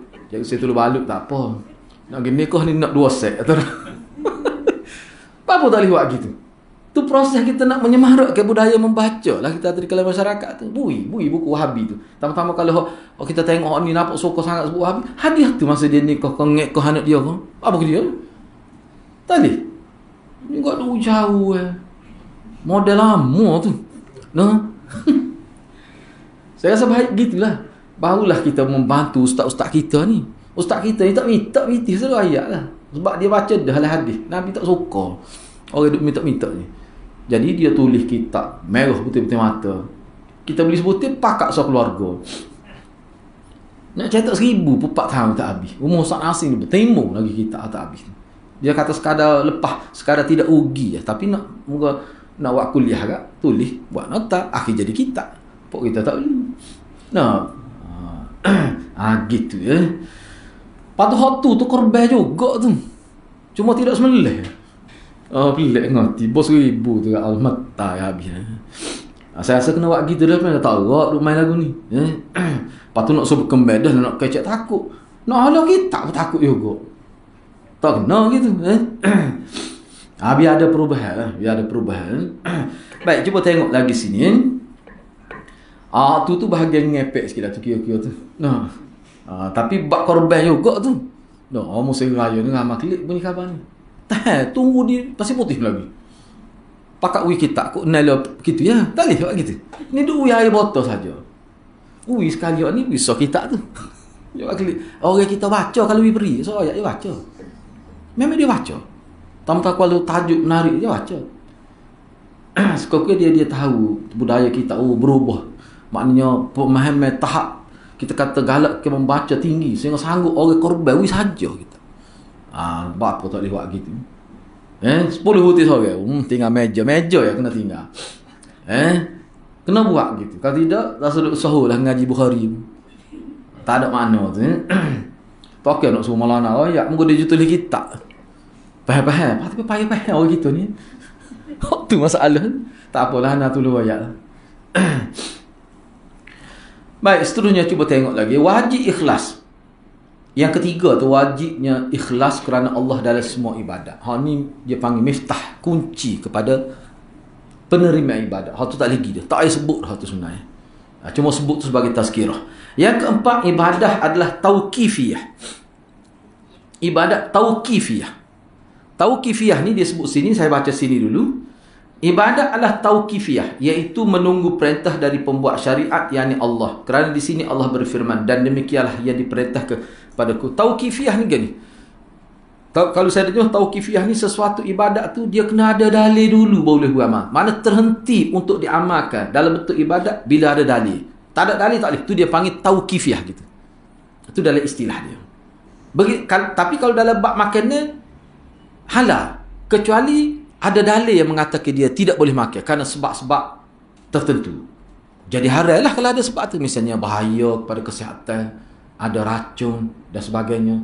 Lepas tu binatang ni dia sifat dia ni kotor sangat misalnya. Sebab bewok tu kotor. Tak boleh tu.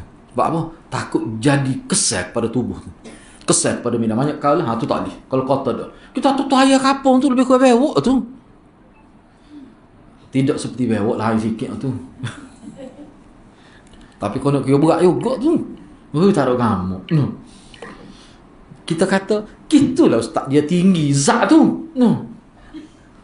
Pula tengok. Dia nak makan, dia pandai lah takwil tu. Dia kena faham lah tauqifiyah tu. Sebab itulah orang kita nak sebut. Mana dalil? Kalau sebut ibadat, tauqifiyah. Kita tauqifiyah ni lah. Mana dalil?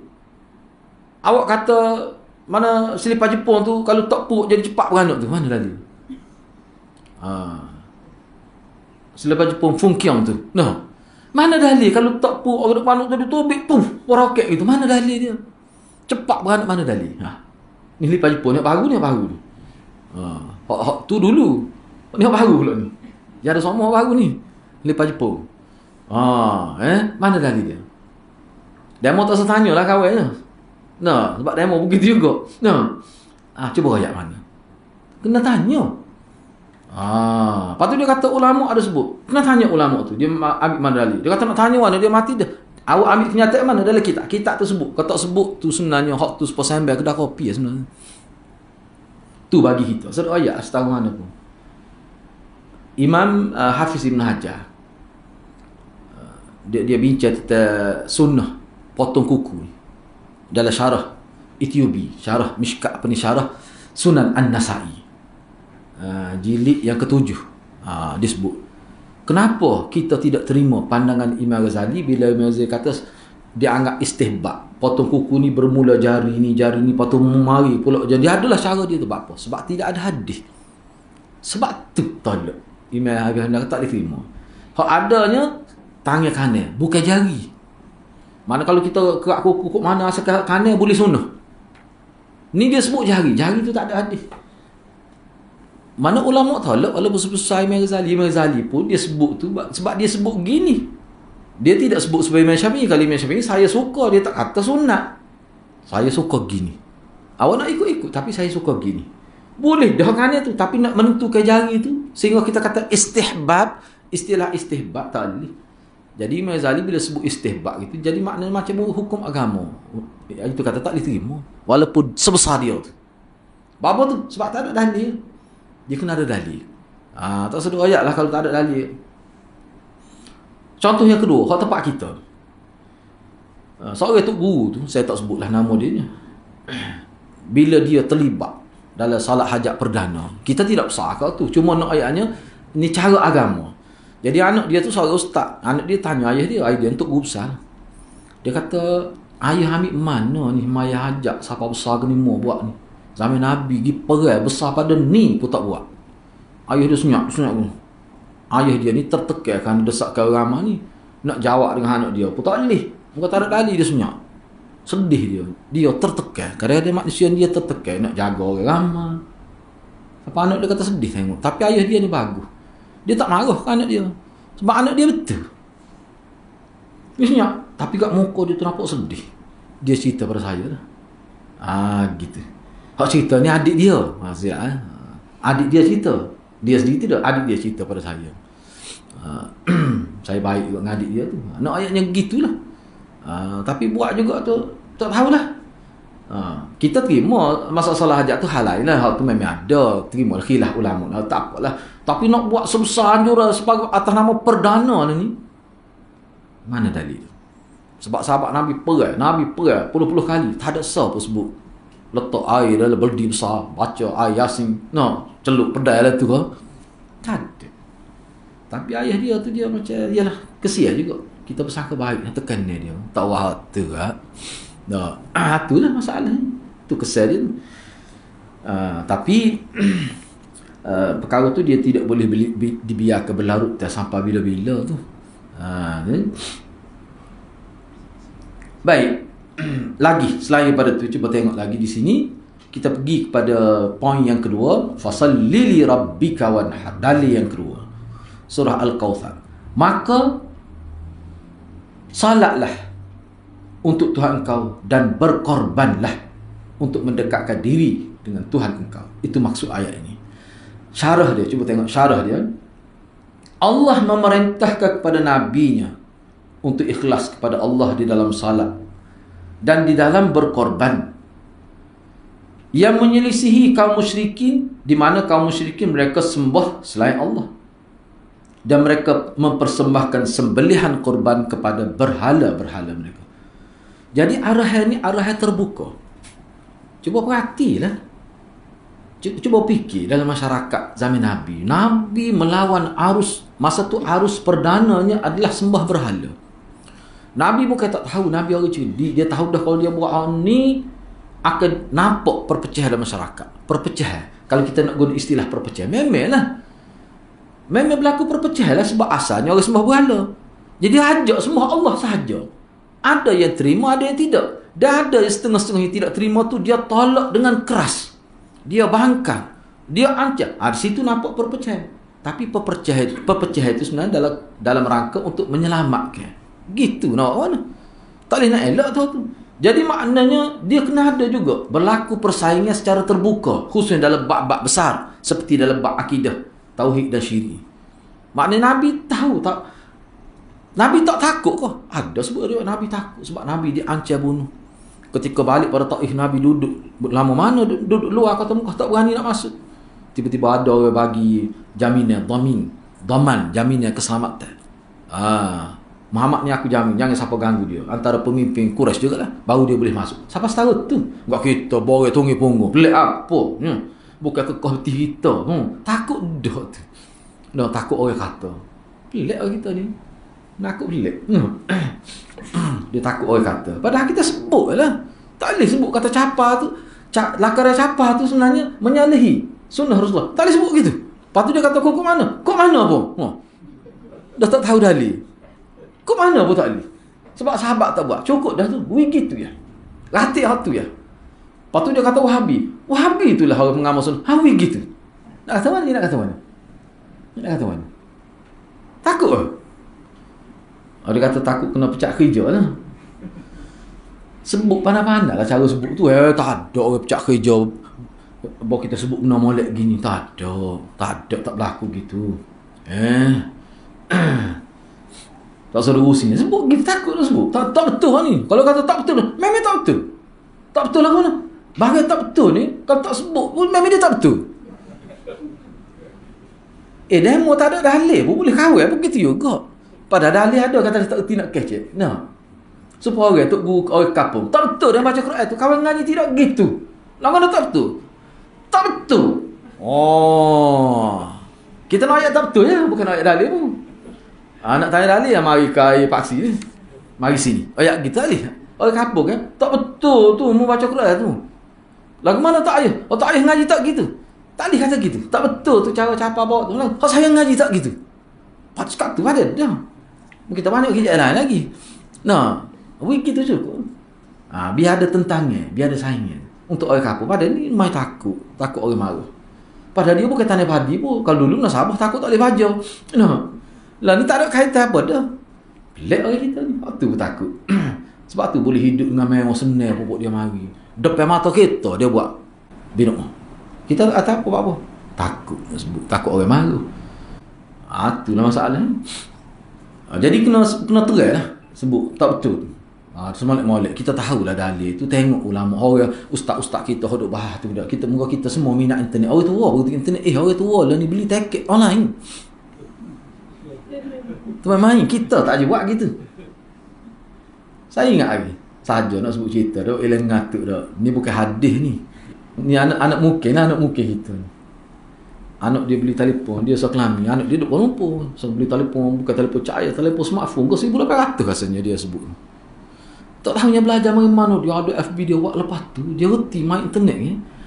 Dia duduk cek, dia masuk dalam website untuk beli tiket secara online tu. Dia tengok semua. Gak masa tu Asia ada promosi. Murah. Dia beli. Yang bukit tu, dia pergi sampai ke lain. Dia telefonkan dia mari ambil mak ni dia tu. Kejut anak dia. Mak beli mana? Mak tengok takat murah tu. Mak beli. Nengu anak dia. Main-main orang tua lah ni. Yang itu main-main. Gigi pelesu pun tak cukup pakai. Tapi dia reti benda-benda gitu. Yang itu main-main. Baik. Maknanya kita tengok lah dalam internet ustaz kita duduk bahas tu apa. Sudut mana-mana poin dia. Yang ulama kita tentang. Dia kata tak betul tu. Ambil tu. Baca molek tu. Apa tak boleh?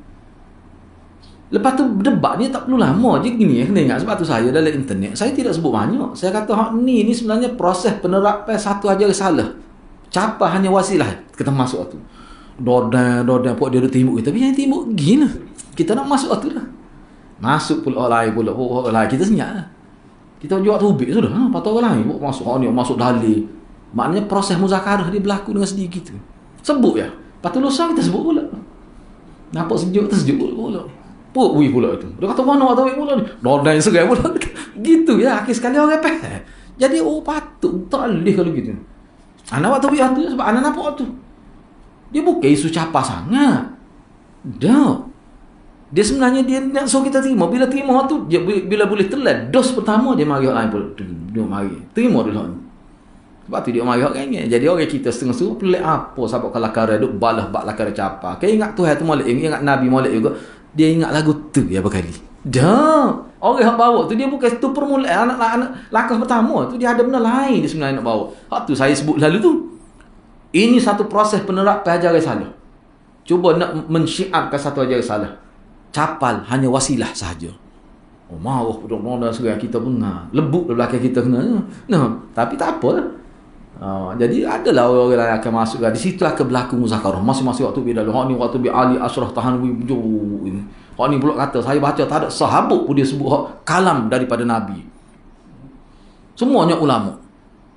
Faham ada seorang tu mari tu nak sebut perlu benda-benda gitu. Dia kata, saya nak tanya awak, Ashraf Ali Hanwi Nabi ke? Senyap lagi. Kita nak biar dalil daripada Nabi. Kalau orang lain boleh mengeluarkan dalil juga, maknanya itu merabuh hak khatamun nubuwah tu. Akilah khatamun nubuwah tak boleh. Jadi benda-benda gitu ya sebenarnya. Jadi insya-Allah kalau berlaku begitulah masyarakat, orang susah nak menerapkan ajaran salah. Biar tidak ada keputusan pun, dia berlalu begitu. Ni kalau kita duduk dia, pakak duduk dia, belaka tak? Dia akan jadi masalah. Sukalah dia. Cuba tengok jadi Syiah. Syiah ni bagi saya satu fenomena, satu sejarah hitam lah. Sebelum tahun 90 lagi, Maulana sebut. Pada waktu tak ada siapa pun. Saya ingat lagi. Bila dia sudah parah dah, sudah ramai dia jadi Syiah. Masuk generasi kedua baru orang khabar. Pada tu majlis agama pun tak sedar lagi. Cuba bayang. Pukul 3 pagi guna telefon. Nak kontak orang. Sebab mereka tak ada telefon. Kena pergi cara di public phone. Nak telefon ke majlis ni nak atas kita. No, pada waktu tu. Tapi orang nak boleh terima. Jadi pengalaman tu sepatutnya kena ambil lah. Jangan pula ni pula nak jadi, bisa jadi beberapa generasi pula baru nak khabar. Tengoklah negara jiran kita tu nak siar lagu mana tu. Setang mana tu. Ni air kamu Allah teruk kita tengok. Siapa perekat tu ludah dalam air ni, tunggu ludah Nabi berkat nak murid minum. Tak siapa lagi tempat kita tu. Kalau lelak boleh siapa lah. Benda-benda gitu yang kita bimbang lah. Sebab tu bagi saya, kalau kita tak ingat dalil, kita yakin benda tersebut. Supaya kapur yakin tajwid tu lah. Dia yakin hak ni salah, hak ni betul. Cepat dia ngaji. Dia kata tak betul tu. Dia tak boleh nak berhujah pun. Nak tahu kita ni tok guru dia kata. Dia begitu lah. Tapi tak betul. Mati gitu lah. Senyap. Kau tak berani nak kecek depan dia. Tak betul siapa ni. Kita sebut dalam masjid. Kejut habis orang. Lepas tu, dia tu tak berani nak kecek. Cuba bayangkan kalau ustaz tu kuliah sebut apa, sebut tak siapa jadi anak-anak. Karut. Ngarut ustaz ni. Mana ada orang hadir. Kata dalam kuliah gitu. Perik ustaz tu. Tak berani nak kecek lepas tu. Tak boleh. Sorang pada dah kecek itu lain dia sudah. No, pada dah ni kat senyap belaka. Sambil nawak tak nak. No, belaka dah. Tu masalah tu. Jadi ustaz tu sebut macam-macam lah. Tu sebenarnya puncanya. Punca apa jadi berani tu. Sebab tak ada bangkangnya. Orang yang tahu pun senyap. Cuba dalam kuliah sorang kata tak betul ustaz. Ustaz kata kalau kita ganu mek tu misalnya aksiden patu kita pun tak boleh saka apa semua 2 bulan. Karuk tu ustaz tu. Dia kata ada lagi kitab. Bohong tu tak ada lagi kitab. Ada kitab lagu lain sebut. Ada kitab tu bunuh qatlu ghairul am, bunuh dengan tidak sengaja. Klasifikasi bunuh kau ganu mek aksiden tu siapa jadi gitu. Doktor warawat belah patu mati kategori bunuh ke tu? Bunuh tak sengaja. Kategori tu ke tidak? Mana awak tahu tajuk tapi masuk contoh tak kena. Bahaya tu. Kita kena tengok gini orang kafir dengan tu uli pala dia. Rasa dah nak masuk Islam tak jadi. Bahaya Islam. Anak dia 3 orang doktor. Mana kalau 4 orang setahun mati dia buat pembedahan, parok. Dia pun kali ambil kalkulator kali lepas dia tu. Taklah sabar. Fikir tu kan. Sebab tu saya masuk dalam tu. Siapa dia di kalangan kita nak pakar? Saya masuk dalam tu. Dalam kitab mazhab Syafi'i sebut dalam sebuah negara Islam rumah orang kafir tidak boleh lebih tinggi daripada rumah orang Islam. Tu pendapat kuat. Siapa nak pakar pendapat tu? Apa pakar senyap? Orang tak pakar pendapat. Pakar hak tu kan. Jadi lagu mana? Hak ni begitulah juga. Patut hak ni memang salah tu. Hak dalam kitab sebut lagu lain. Bunuh secara tidak sengaja tu. Hak dia mari contohnya pergi nembak usaha tiba-tiba tembak orang lain tak kena usaha kena orang lain. Hak tu hak tak sengaja. Tu panggil bunuh ghairul amdi. Ni gano mek kita. Bukan mek orang pun. Accident. Patut tekok dia kata mak tu. Kita tak boleh saka. Patut kena puasa pula 2 bulan. Lepas ni kalau mek suruh tak usah pergi lah. Kata mek gidi lah kata. Mek suruh ustaz tu pergi. Banyak gitu dia. Sebab ustaz tu kata tak boleh kita bimbang kata. Muka sini banyak bonggol lah ni. Banyak lopok di jalan ni. Saya bimbang takut mak jatuh kan. Patut tekok dia kata. Ustaz tu ayat gitu. Senang. Boleh. Kenapa maksud ustaz kata kena puasa 2 bulan tu? Tak ada apa dah. Tak jelas tu. Dah tinggal ban tu. Tak apalah, bagus soalan tu. Dia gini cerita dia. Saya pun tidak sebut dengan ambil tengah lalu cerita ni sebenarnya tu. Dia gini sebenarnya. Dia ada satu kisah berlaku ni. Ada seorang ustaz biasa sebut dah gitulah. Takut mungkin ada lagi tak tahu agaknya.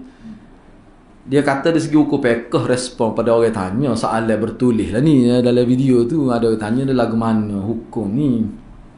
Hukum apa ni? Dia panggil hukum bunuh tidak sengaja ni lah. Nah. Hukum tu tanya gitu. Kena puasa ke tak? Dia panggil apa? Macam kafarah tu lah, puasa 2 bulan tu lah. 2 bulan berturut-turut tak boleh, dia kata tak boleh.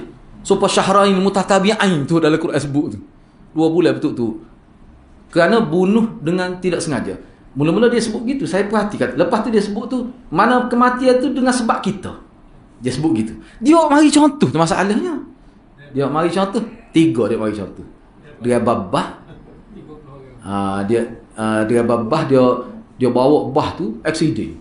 Mati, katakanlah mati 10 orang ke 30 tu dengan sebab dia kena puasa 2 bulan atas setiap orang. Mana kalau 10 orang mati, dia 60 hari kena kali 10. Dia kena puasa. Sebab apa? Sebab dia jadi sebab kematian. Itu termasuk bunuh dengan tidak sengaja.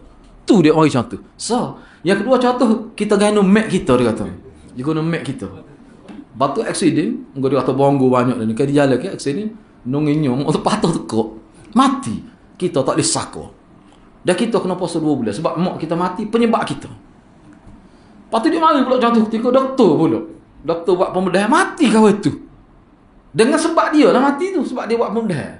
Kalau dia tak bedah tak apa. Dia kelis saja masuk, dia kelis saja tak apa tu. Dia bedah, mati kawan tu. Dia kena puasa 2 bulan betul tu. Dan dia sebut kalau 10 hari kena kali lah. Dia sebut dalam video tu. Mana kalau 10 kena kali 60 hari 2 bulan. Dan dia letak tu di bawah tajuk bunuh dengan tidak sengaja. Dan dia terjemahnya mati dengan sebab kita. Hak tu tak betul tu. Hak tu cerita dia nya. Dan dia sebut ada lagi tak? Memang ada lagi tak, tapi awak mari contoh tu tak kena. Maka awak buat keputusan tak kena. Tu cerita dia. Sehingga perkara ni menjadi perhatian ahli akademik di universiti. Sebab dia boleh timbul fitnah tu. Fitnah pada orang Islam, fitnah pada orang tidak Islam. Macam-macam fitnah tu. Sebab dia kaitkan dengan fiqh Syafi'i. Itulah saya lemah tu. Kenapa Jabatan Pertanian tak bertindak? Tu kita pelik tu. Kita pun pelik juga. Sepatut Jabatan Pertanian dia kena ambil perhatian bagi-bagi gini. Abang mai faham lah tu. No. Apa gitu dia buat tak tahu yang gitu tu. Kita pelik juga tu. Bahaya tu. Bahaya. Gitulah si boleh faham gitulah cerita dia tu. Tu pelik tu. Jadi benda ni kita memalukan. Internet ni dia ramai. Ni saya tahulah ni ramai orang masuk Islam sampai sekarang ni kerana internet juga. Dia menarik, dia tengok perbincangan tu. Tapi kalau dia kebetulan dia dengar ni, mula-mula dengar kena ni selalu. Uish, dia kata paruk ni. Ajaib ni dia kata. Ajaran ni menyekat kemajuan ni. Takut dia pun nengung. Bukan pokok dia tu, dia ulah pula di bawah tu, dalam komen tu, dia kata doktor kena ngaji ni bagi-bagi lagu ni. Dia ui pula ni. Cuba fikir ke ajaran Islam tidak gitu. Lepas tu di mana? Tak nak sabar lah, tak nak sabar. Orang panggil kemalangan tu. Kemalangan tu.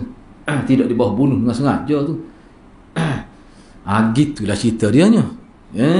Jadi, sebab tu bagi saya lah. Bagi saya, sebab tu saya masuk dari tu, saya kata pandangan ulama. Bila sebut pandangan ulama, dia hanya pandangan. Kalau sesuai, kita boleh pakai sebab ulama. Tapi tak boleh kita anggap dia ni seperti kata-kata Nabi. Sehingga mesti kita ikut, tak kena gitu. Maknanya, ni satu pandang. Kita terima lah. Tapi saya sebutlah, tapi contoh yang disebut tu tak kena dengan dalam kitab ni.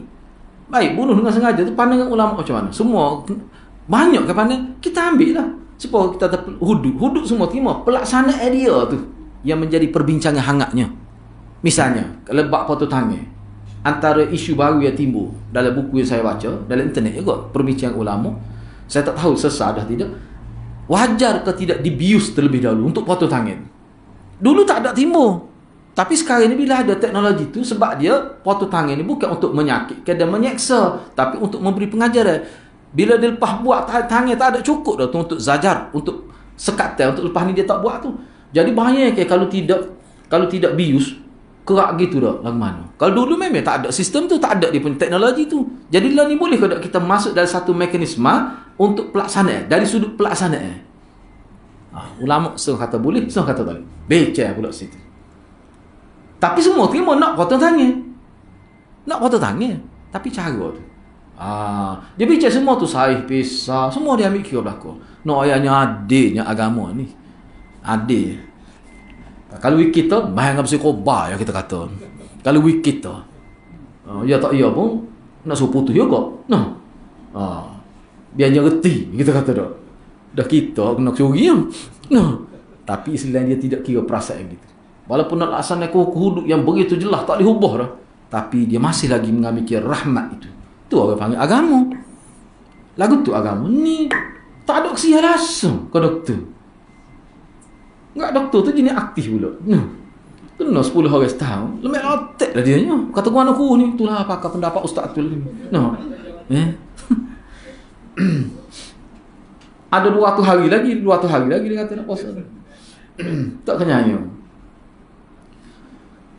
Baik. Dia ada lagi banyak kawan lagi sebab kalau nak sambil kedai kopi gitu pas cerah kita. Cuba kita masuk semua lah kita. Jauh kita pergi tu. Tapi nak ayat gitulah, sedih kita tengok. Saya harap benar lah jabatan-jabatan tu mana bertugas dengan cara baiklah. Jadi melalui ayat ni, ayat Al-Kautsar ayat 2 ni, Allah memerintah kepada Nabi untuk ikhlas. Baik, cuba tengok faedah bawah tu. Nombor 3.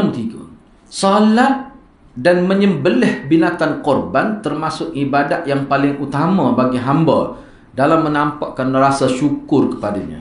Kerana huruf fasalli, fa tu, partikel fa itu yang bermakna maka pada ayat di atas menunjukkan sebab. Makna hak ni kalau nak faham kena baca ayat daripada awal lagi dah. Daripada awal surah Al-Kautsar tu. Nak boleh tubi ayat nombor 2. Inna a'tainakal kautsar. Sebenarnya kami berikan kami beri pada engkau Al-Kautsar. Apa dia Al-Kautsar itu? Sumber air. Itu saja sumber air yang ada di hari akhirat. Al-Kautsar itu. Telaga ataupun kolam Kautsar itu. Itu saja sumber air. Nak air kena pergi situ. Tapi setengah tu bila pergi tak ada siapa. Tu dihalau. Jadi nak dapat hal tu, apa dia? Kena semaya biar ikhlas. Dan juga kena korban dengan ikhlas. Li rabbik mana ikhlas untuk Tuhan engkau. Kau tidak tak akan dapat. Di muka dunia ikhlas tak ikhlas pun tetap dapat air tu. Memang dunia ni memang Allah tidak nak sekat lagi. Memang begitu sifat dunia. Orang buat jahat bukan kadang boleh nikmat lebih banyak daripada orang buat baik. Itu dunia sebagai ujian kepada manusia. Tetapi di hari akhirat dia lain. Hari akhirat ni dia lebih kepada untuk orang-orang baik sahaja. Orang jahat dia tak akan dapat sedikit pun kebaikan. Sampai begitulah. Jadi fa tu maknanya sebab lah. Mana sebab untuk dapat nikmat. Banyak nikmatnya. Sebesar ya Al-Kautsar itu.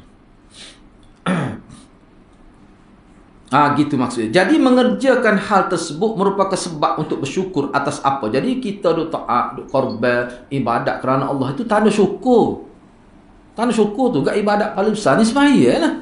Dia ibu pada ibadat tu. Dan salah satunya korban lagi. Sebab tu dia digandingkan sekali dengan sembahyang itu. Jadi itulah menjadi sebab kira-kiranya Allah beri rahmat. Salah satu rahmat paling besar ni, Allah benar kita ambil air Nabi. Sekali minum, tak dahaga sampai bila-bila. Bahkan cetung dia. Tempat cebok dia tu, Nabi kata, seperti bintang di langit ni banyak. Itulah. Lepas tu, bera dia. Kita tengok, kita duduk ali ni, di bera, kena dia bera ni. Tepi dia tu lah. Nak tengok tepi alik sana, tak nampak jauhnya. Besarnya, luahnya dia punya Kautsar Nabi. Cetung sepuluh bintang di langit. Kita kata, tak banyak nampak tu, bintang. Moga awak tu kira mata awak. Tengok bini pun nampak sekerak. Tu cuba guna tu dia panggil teleskop tu. Teleskop panggil. Tengok penuh bintang tu. Cuba tengok dalam TV kan, kalau kita ambil dah bahagian dia komentari apa tu, kita tengok bagaimana dia punya kajian astronomi tu kan. Tengok dia tunjuk guna teleskop nama dak. Alah, seperung Hubble tu. Hubble pada tiar tu. Dia tunjuk nampak penuh langit. Tak ada ruang. Hak kecil besar ada belakang. Jadi hal tu Nabi kata itulah cetung dia sebanyak itulah.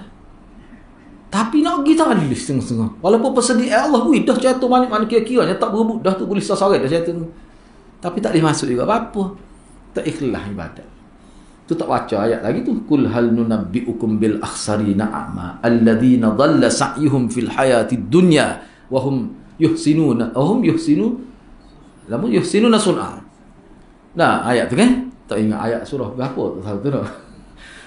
Tahukah, nakkah, katakanlah wahai Muhammad, tanya sahabat-sahabat tu, hal unabbiukum, maukah aku cerita pada kamu orang yang paling rugi amalan dia? Bukan tak beramal, tapi rugi. Alladzina dhalla sa'yuhum fil hayatid, yang mana mereka ni masih hidup di dunia dulu sesak dalam beramal. Kena ingat tu, sesak dalam beramal. Sebab tu ulama kata ni ahli-ahli bid'ah. Wahum yuhsinuna su'an, sedangkan dulu mereka sangka mereka lah orang yang paling banyak buat kebaikan. Jadi maknanya supaya kita tidak terkena dengan hal ni, kita kena pastikan ibadat kita ni sampai kepada Rasulullah. Ballighuni walau ayah. Kena pastikan sampai kepada Rasulullah. Sebab tu kita kena ingat, bila kita ambil pandangan Imam Syafi'i pun kita yakin hak tu sampai pada Rasulullah. Sebab Imam Syafi'i sebut dalil. Imam Syafi'i ni dia sebut dalil. Imam Syafi'i rahimahullah ni, kalau kita baca kitab dia sebut dalil. Memang metodologi dia gitu. Dia buat mari satu hadis, dia mari Quran dulu kalau ada. Kalau tak ada Quran, dia mari hadis. Lepas tu kalau ada pendapat dia akan sebut uhibbu, saya suka gini. Cara tu pendapat dia. Maknanya amanah dia tu. Saya suka gini sebab pada pandangan saya nampak gini. Tapi dia sebut saya suka. Orang jelas lah. Istilah dia guna gitu, maknanya ni pandangan dia sebagai mujtahid. Tapi kok maknanya tak lari. Sebab tu kita bila kita ikut Imam Syafi'i pun, maknanya kita ikut Rasulullah. Sebab apa? Sebab dia berdalil dengan dalil Nabi. Tapi kalau ada ulama dia buat mari pandangan tak ada dalil, bukan kita tak terima, ulama lain tak boleh terima. Tak boleh terima. Cuba tengok cerita Ibn Umar dengan anak dia Bilal, kan kita bincang malam ni. Siapa Maulana mengikut wazah dia, Maulana cerita siapa, bukan sekadar dia marah, dia caci, dia cerca anak dia nama Bilal tu. Dia tumbuk anak dia, gocoh anak dia. Dan ada disebut siapa tak kecek siapa mati. Kira dia baca hadis tetap larangan Nabi daripada wali atau suami, tak kira lah. Bila perempuan minta izin nak pergi semaya jemaah di masjid, Nabi kata jangan halal, builah keizinan. Sebab tu Ibn Umar dia kata, aku kalau perempuan minta, mana perempuan di bawah jaga dia, isteri ke anak ke, builah. Kalau tak ada fitnah, timbul fitnah. Masjid nak banding dengan maiding, mana lebih fitnah? Nampak sangat duk prejudis pada Tok Siok tu tak? Tiba-tiba anak dia kata, saya tak suka. Mana saya lebih suka perempuan semaya di rumah. Dan dia tidak sebut dalil. Itu pandangan semata-mata. Jadi bila pandangan semata-mata bercanggah dengan dalil Nabi, hadis Nabi, hak tu Ibn Umar marah tu, ini mengikut pandangan ulama. Sehingga dia cerca, dia caci, paruk dia kata. Dan dalam setengah riwayat, kata dia tumbuk anak dia. Dan dia tak kecek sampai mati. Dia nak marah. Jadi ulama ada hura, dia kata, kita yakin kalau anak dia tu boleh kemuka ke dalil, Ibn Umar tidak akan marah. Ibn Umar marah ni sebab canggah hadis Nabi tanpa dalil. Sepatutnya kalau nak canggah, mari dalil jugalah. Kita bincang lah mana kuat dalil tu. Ni tak mari pandangan semata-mata. Tu sahabat. Tu cara sahabat. Sebab tu selamat zaman dia. Sebab tu dia anggap zaman dia khaira ummah, sebaik-baik generasi. Sebab dia ikut Nabi dengan ihsan, dengan tepat. Gitu ya sebenarnya kita nak dalam mengaji ni. Okay, saya setakat itulah dulu.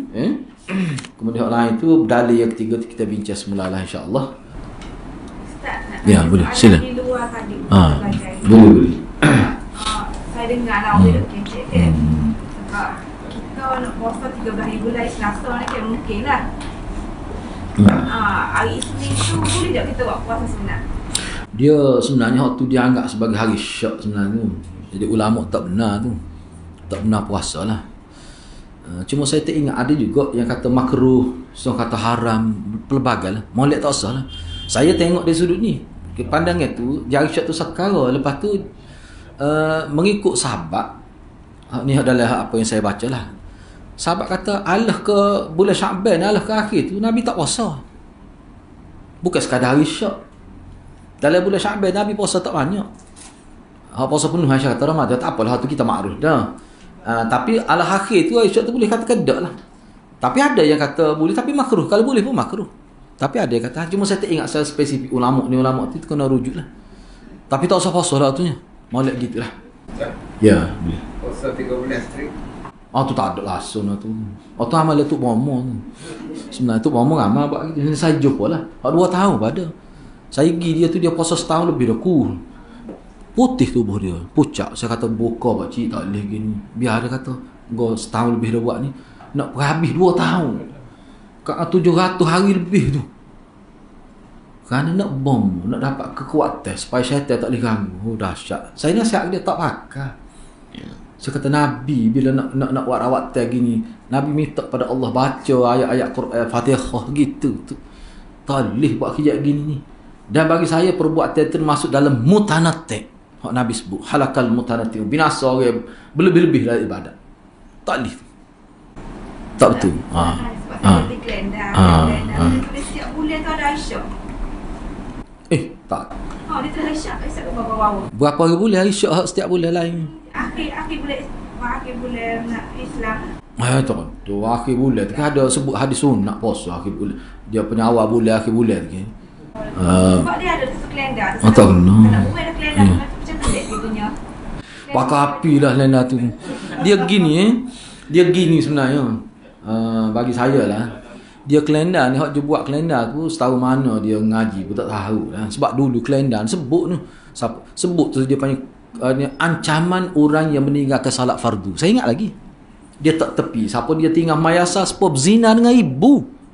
Beratnya. Padahal Nabi sebut sahihnya tidak gitu. Nabi sebut siapa tinggal mayasa dengan sengaja ni seperti hilang keluarga. Ada sebut sahih hilang keluarga dan hilang harta. Dalam pandangan agamanya berat tak berat orang tinggal mayasa seperti hilang keluarga dan harta. Menyebabkan dia jadi tak ada siapa-siapa, tak ada akib, tak ada keturunan dan tak ada harta benda. Tu ya hak sahihnya. Kau zina dengan ibu memang tentu tak sahih. Patut ada lagi lah Zuhur gini. Lepas tu ada juga satu ketika tu nak masuk bulan Ramadan. Tengoklah ada ke tak. Dia tak tepi tu kelebihan setiap malam Ramadan. Malam yang ke-17 boleh pahala Nabi. Boleh pahala Nabi. Tu tak betul tu. Kalau ada kalender tu kalau saya nak tahu buting. Buat tu cucu api, bakar api, takutnya tengok kan anak cucu ke punya amal tu lepeh kita nak. Memang lah. Dia pun kalau dia tahu supaya kita tahu insya-Allah dia tidak lagi. Tu saya rasa tak tahu. Kita tahu ya kulli hal yastawi alladhina ya'lamun wal ladina.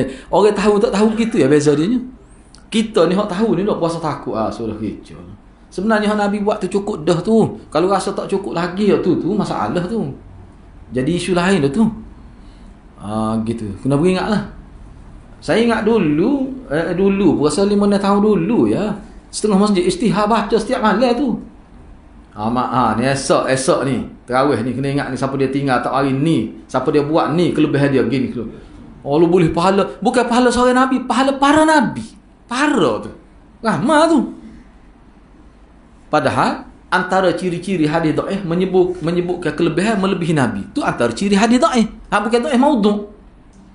Mana boleh buat setinggi mana tak akan dapat mengatasi Nabi. Kecuali Syiah lah. Syiah adalah tu. Syiah banyak lah mengatasi Nabi tu. Dalam hadis Syiah banyak. Misalnya pergi kubur Sayyidina Husain kita mana boleh lebih pada Nabi tu. Bahkan imam-imam dia pun tahap dia lebih pada Nabi tu Syiah ya. Kita tak boleh gitu. Jadi bagus juga benda-benda gitu bila kita ngaji kita jadi bimbang, ada kebimbangan selamat lah. Ni hak tak bimbang tu. Tak ada bimbang ke apa. Tak ada perasaan. Jadi misalnya faktor ada perasaan ada emosi gitu, faktor mengaji tu. Faktor dengar hadis-hadis Nabi tu lah. Duk ngaji Bukhari lah mana. Hadis ke berapa Bukhari? Lama dah Ustaz. Tak ingat dah. Tak apalah gini lah. Ngaji Bukhari ni tak suruh kira habis. Kira biar mati. Mati tu betul lah. Gitulah saya rasa gitu. Kita menyembelih binatang dengan niat untuk selain pada Allah. Maknanya sekiranya orang kafir ni sembelih. Lalu untuk rasa syukur niat tak boleh. Semua ulama kata tak boleh. Orang kafir sembelih kalau tidak dia orang kafir juga dia sembelih dalam bentuk macam mana pun tak boleh. Tak boleh. Tapi saya jumpa dengan masyarakat Arab. Masa di luar negara. Dia kata kita boleh makan makanan yang disembelih yang tidak menyebut selain daripada Allah. Walaupun orang kafir sembelih pun. Tu wallahualam setakat yang saya belajar tak pernah jumpa tu. Jadi orang Arab tu setara mana orang Arab tu? Hak sebut gitu. Sebab orang dia gini orang Arab ni bukan bila sebut Arab bukan makna dia tu alim. Orang Arab ni kadang berat pada kita. Kena tahulah tu lagu mana tu. Sebab gini saya tahunya dia ada satu faham sekarang ni. Dia misal faham apa ni dia panggil apa tu? Hak jenis boleh berlaku ni. Freedom. Bukan dia ada jenis dia ada satu istilah dalam kitab saya baca tu. Masalah pluralisme manusia. Selagi ni kalau dulu dia panggil ibahiyah tu. Ibahiyah ni maknanya harus boleh berlaku. Ada satu faham sesak tu. Cuba bayar ke dok. Memang dalam kita kalau tak baca bismillah, orang Islam sembelah memang tak baca pun. Dia sunat tu. Niat tu wajibnya. Dia kata niat untuk dimakan.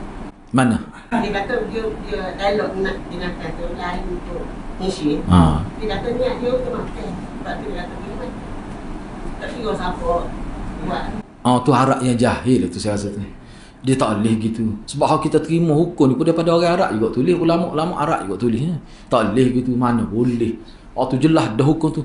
Bahkan dalam kitab kata ahlul kitab boleh. Kalau ahlul kitab boleh. Jadi ahlul kitab ni takrif ahlul kitab tu apa pula? Takrif ahlul kitab tu.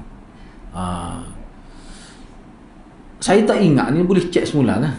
Ada yang sebut bahawa kalau orang kafir sembelih tapi ahlul kitab, cuma ahlul kitab tu dia takrif lain. Mana orang yang dia beramal dengan misalnya ahlul kitab ni mana orang agama Yahudi misalnya. Tapi ulama kritik Yahudi tu ahlul kitab, maksud ahlul kitab bukan semata-mata agama Yahudi, orang Yahudi yang berpegang kepada ajaran asal.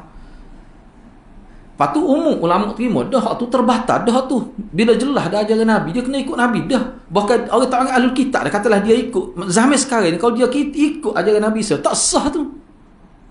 Tak sah. Sebab dia kena ikut ajaran Nabi. Bahkan Nabi sebut kalau Nabi Isa bangkit kan adalah dia akan ikut aku. Sebab tu timbul masalah tentang khadir ni ikut syariat mana. Jumpa orang lain, Nabi tak pernah jumpa, nasabah kau. Itu biadab tu. Kurang ajar tu kalau Nabi Khadir masih hidup lagi. Bapa tak jumpa Nabi? Bapa nak jawab lagu mana? Orang lain mari bunyi khabarnya Kedah mari. Lah kau Nabi tak boleh pergi. Tak logik tu. Jadi mana gitu ulama ambil kira, kena fikir kat logik tu. Jadi bagi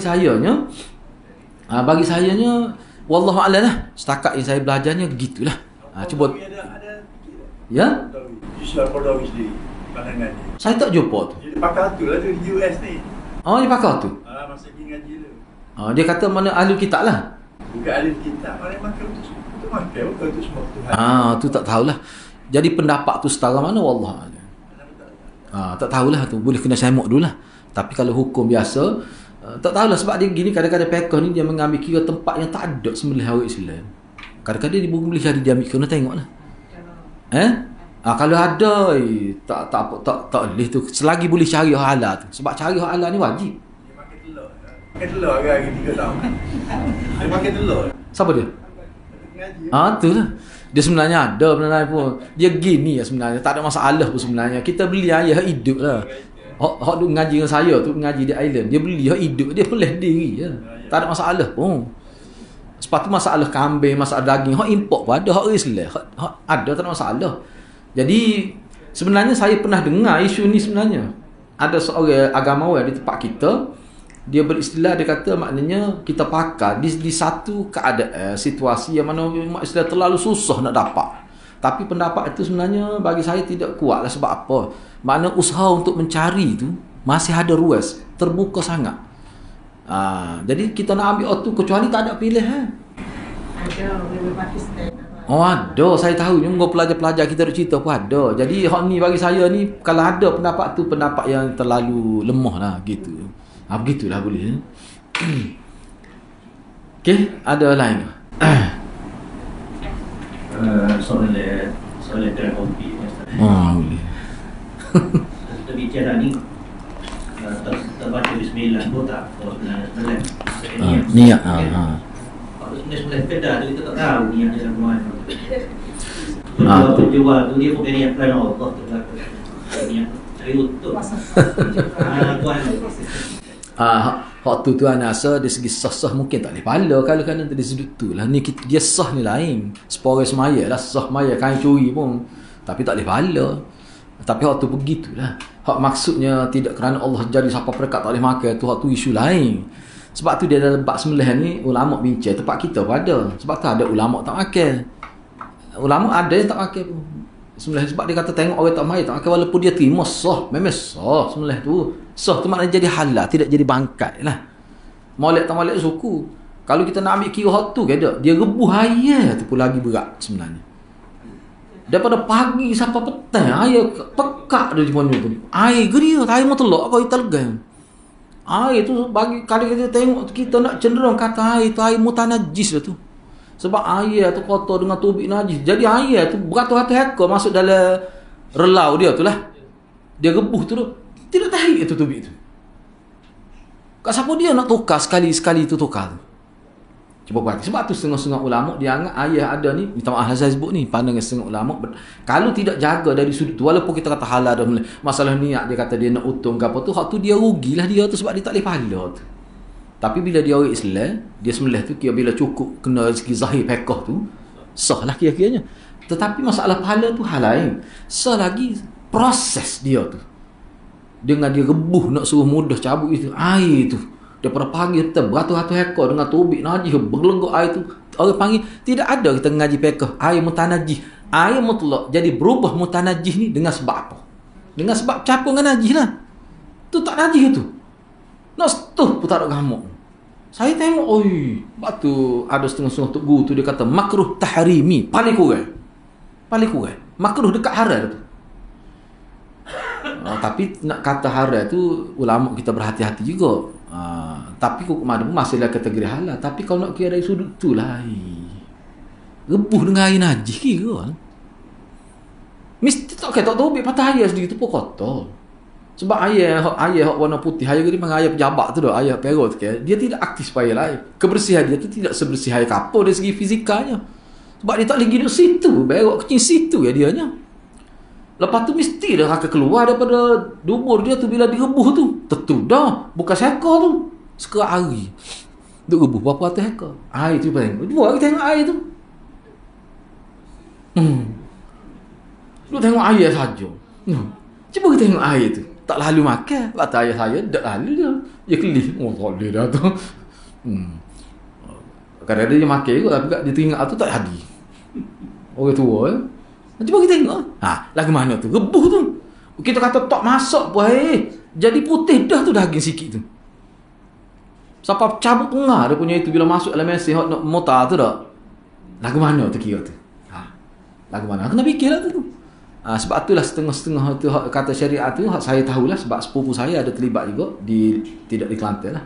Hak tu pun dia ambil kira juga. Bukan sembelih saja. Dalam kursus dia orang panggil patuh syariat. Sembelih patuh syariat dia bukan sembelih saja. Proses tu dia ambil kira juga. Sebab tu dia air tu dia kira gini. Dia buat tu saya tengok saya pergi tempat dia.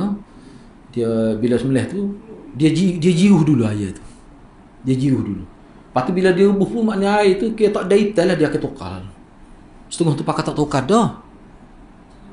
Celup gitu ya. Dahsyat. Kalau buat di rumah kita tak buat lalu gitu. Gitulah.